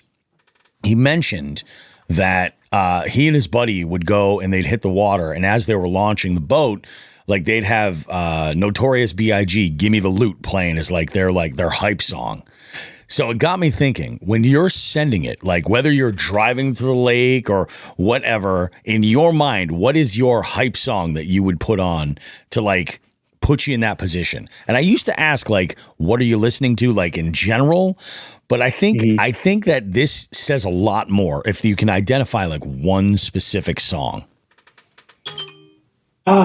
Like the first one that comes to your mind, like, that you can make sense. Well, I guess the first one that comes to my mind is, I got two. So, go for it. Number one, Evan Rudin by Muscadine Bloodline. Gotcha. Just just kind of gets me loose, gets me going. It's time to get up. Let's go get some fish. Yep. And then recently, the song that's been hyping me up to do like anything is "Lord Give Me a Sign" by DMX. Oh, okay, yeah.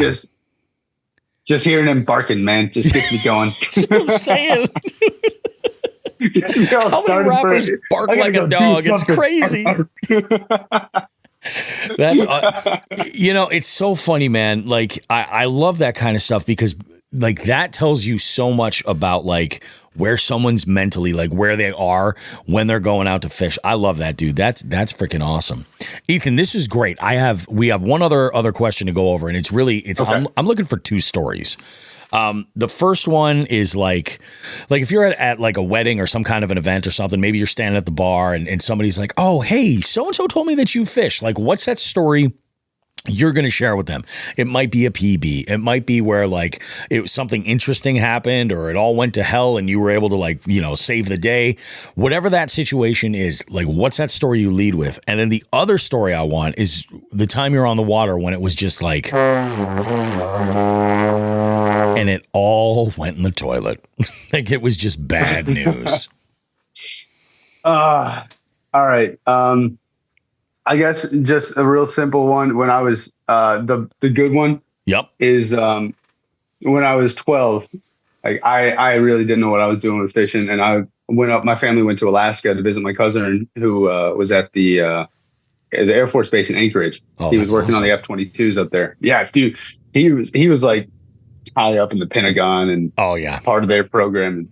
yeah, really cool. So we got to go on the base and like look at all the raptors and stuff. So we're fishing out of the Kenai River up there. Holy crap. And he hands me, he gives me a little spinning rod. I can't even remember what was on it because I wasn't even the one who was casting. So he cast it out and handed it back to me. And, you know, just it was like August. Yep. It was like 60 something degrees. The water was freezing. We had waders on, but it was still the most crystal blue and gorgeous. Yep. And I hook into a humpy, and I had the thing upside down and started reeling the spinning rod backward and released the fish and had the thing come off. And I was all dejected and like handed the rod back to my cousin. As soon as I did that, I see one floating down the river, and I jump in like head first and grab this fish and pull it out. I got one. That's awesome, dude. Yeah. That was my, I think that's the only salmon I've actually ever caught. Was that one up there, and I caught it with my bare hands, and we took it home and, you know, filleted it up, threw it on the grill. You went grizzly bear on that son of a bitch. That's awesome, dude. Yeah. And then probably my worst trip that I've had, I was out there at the lake that my grandfather and I used to fish for, like 24 years. And I was throwing a popper. It was a Labina Rico. Okay. And nice. A white one. And I hooked into something in my kayak, and this was the lighter Perception. Yep. And it was this little fish, and it was like, I've been catching little fish all day, just nothing. And so I reach out to grab it, you know, because it's hanging on the rod. I'm just, was going to boat flip it and grab it by the mouth. Yep. As I reached for it, he flung the hook, spring loaded that treble hook into my thumb. And I'm sitting there like in a shock. Cartoon. I just froze for a second. I'm like, there's no way that fish just spit on me and threw a hook in my thumb. And so I'm at the other side of the lake. Oh yeah. Oh God. I end up cutting it out. Yeah. And then I tape the thing to my thumb so it doesn't move, because it hurt a lot. Oh yeah. So I grabbed my paddle and I'd go one. That doing this the whole way back.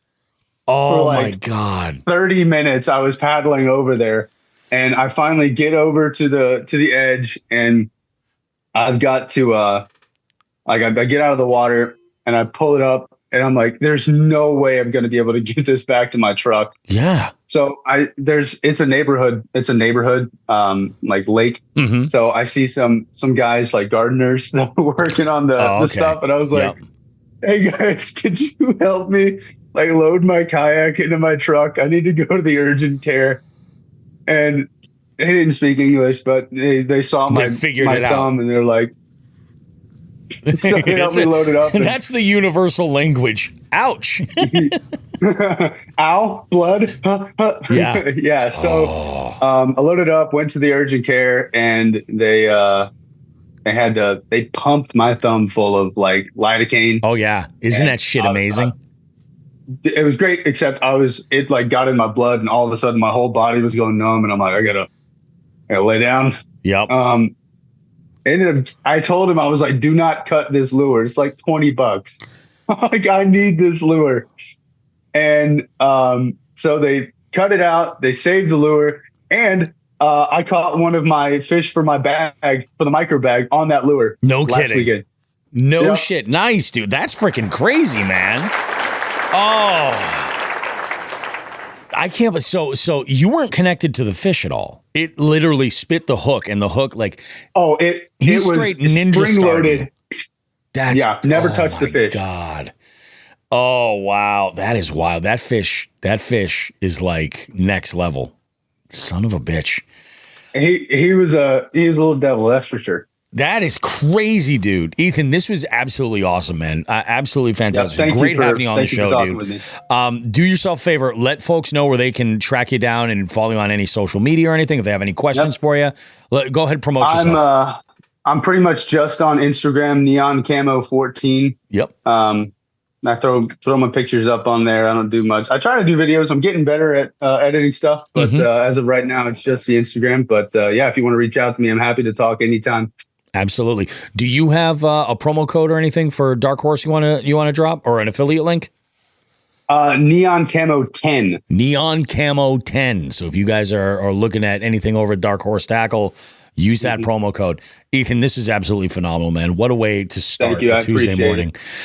Go ahead, get out there and get them. I might see you at the Susky. I'm planning on going. Oh yeah. So yeah, we'll see how that goes. I'm trying to tell work, like if you're gonna make me work, I might be sick that day.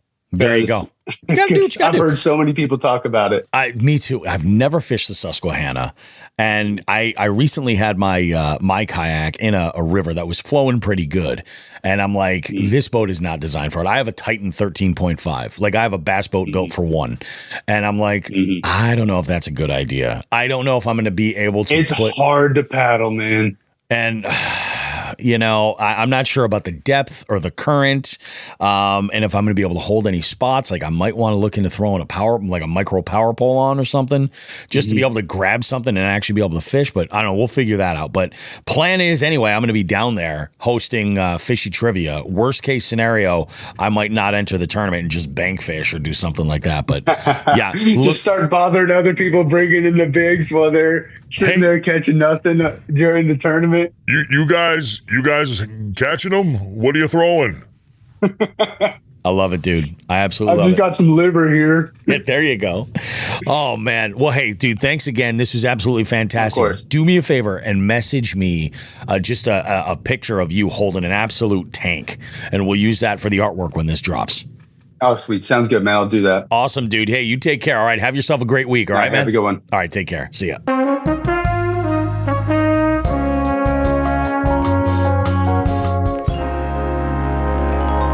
I love that music. I don't know what it is. It just fits the tail end of this show, folks.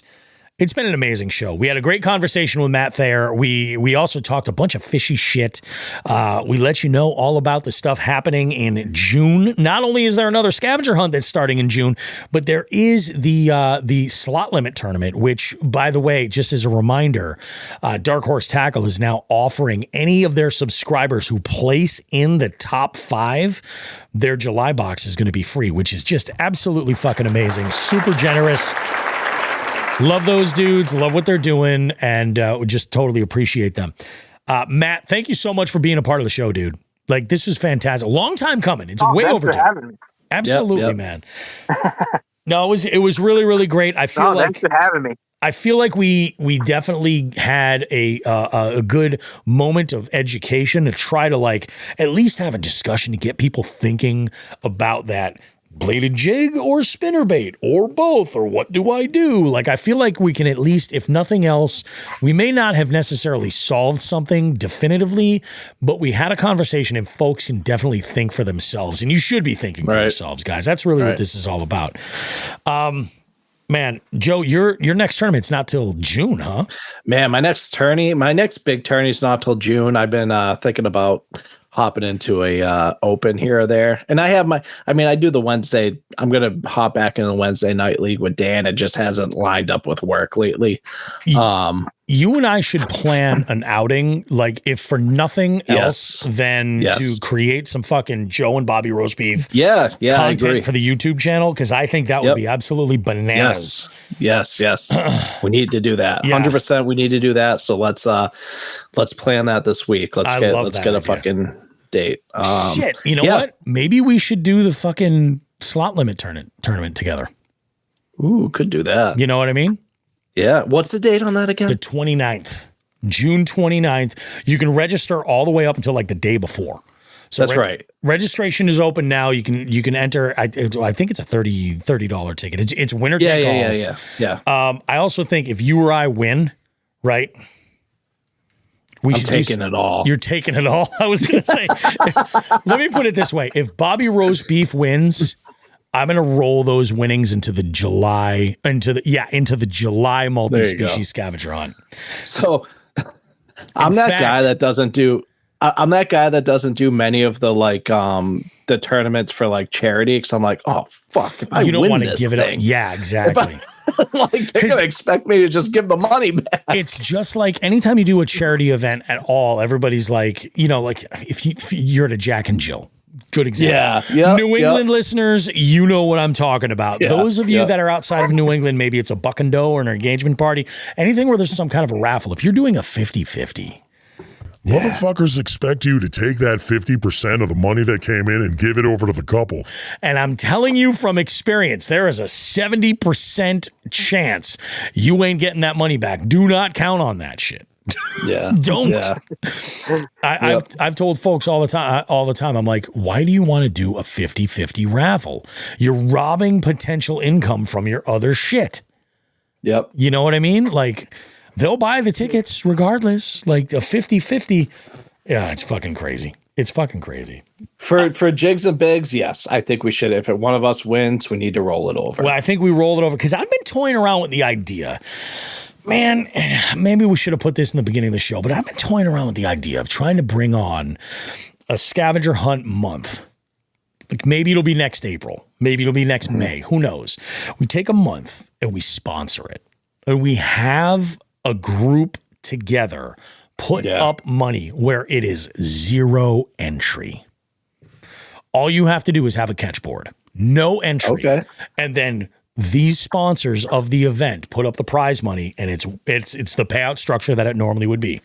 So, you know what I mean? Just for the sake of getting eyes on this, like this is a fun experience. Like maybe we can work on that. That's probably something I'm going to have to work on like after like November, maybe when fishing kind of slows, but that could be amazing. Maybe even that's for that, if there's no, like if it's not, maybe even, I mean, we still have to do certain ones, but maybe even not even make it a required catch board. Maybe like allow the hog troughs back in for that month. Just so people be like, okay, I like this, so I'll go and buy. Just go ahead and do it. Yeah, and there's it's one of those things where, like I said, I do want to create an elite level like winner take all scavenger hunt. 100%. Yeah. Probably not going to be an entire month. It's probably going to be a week because I'd like to have these folks have the opportunity to be like, okay, I'm going to save my vacation time and I'm going to take 3 days off and I'm going to go hard. Right. And then I've got the weekend. So that's X amount, whatever it is.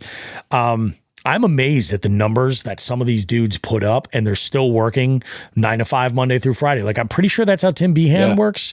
And he's like, I'll fish before work. I'll fish a little after work. I'll fish here. I'll fish there. It's like a Dr. Seuss book. I'll fish anywhere. You know what I mean?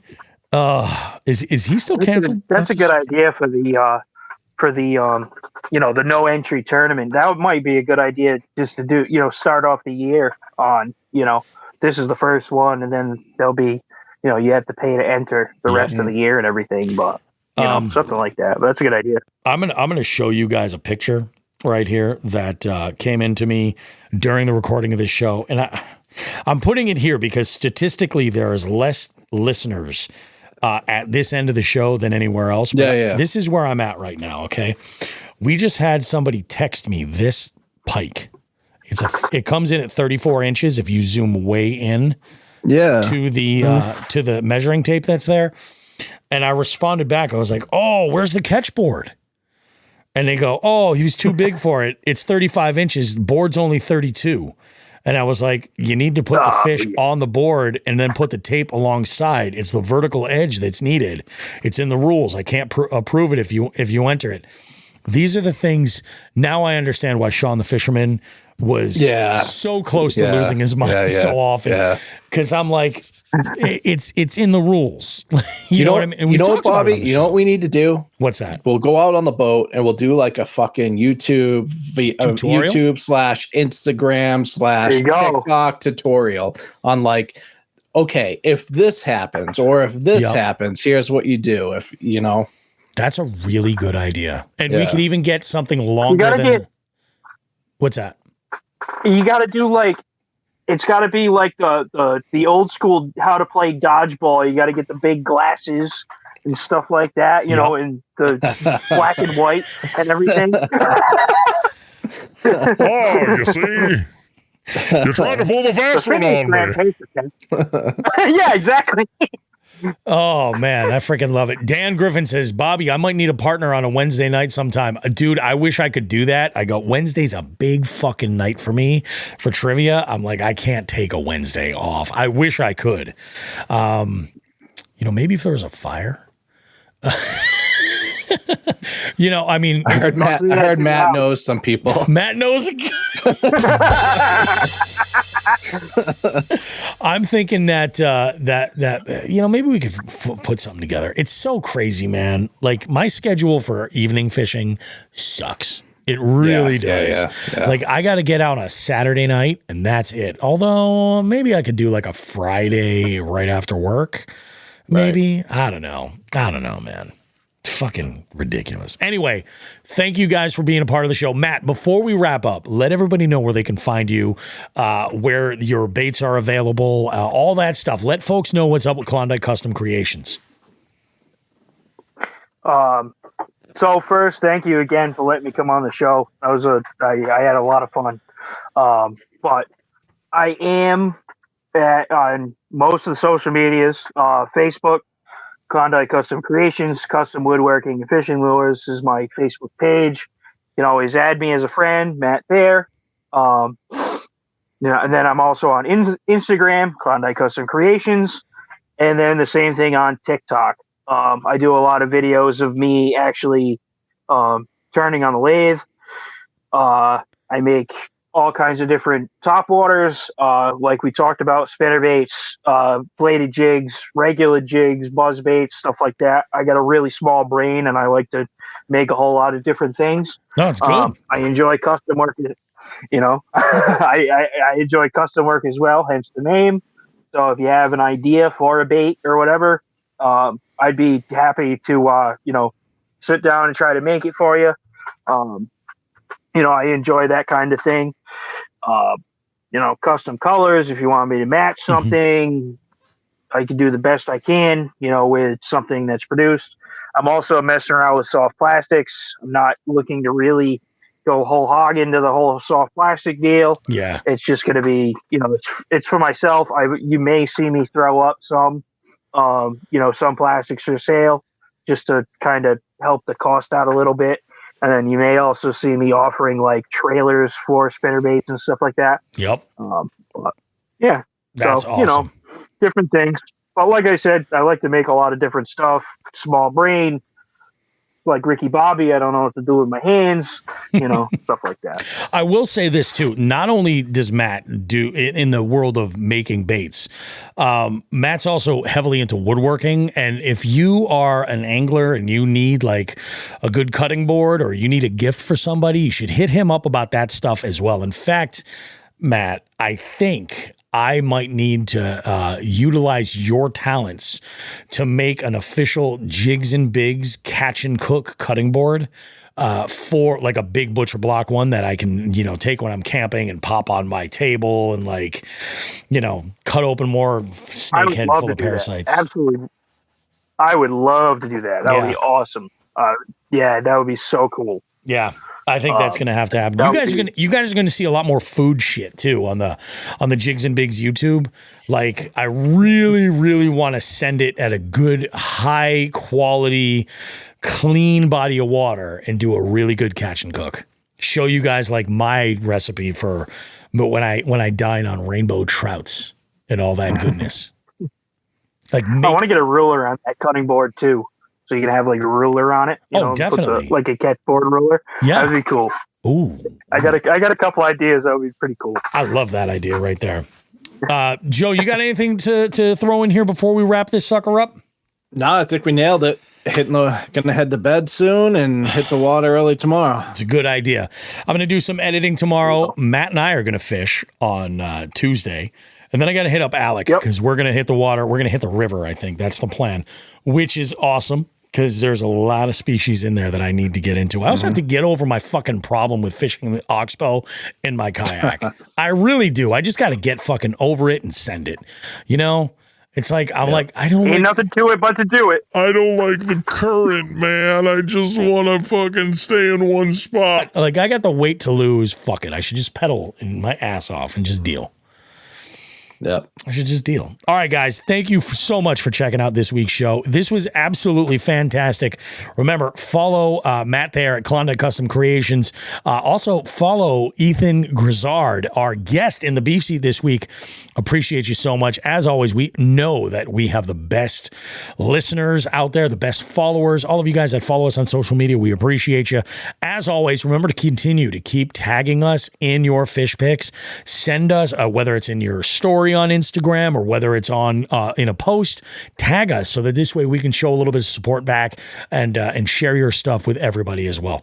Appreciate you guys so much. On behalf of Matt Thayer, who the fuck is Joe Brown, and the one and only Bobby Roast Beef, remember, like we always say, tits and ass, smoke some grass.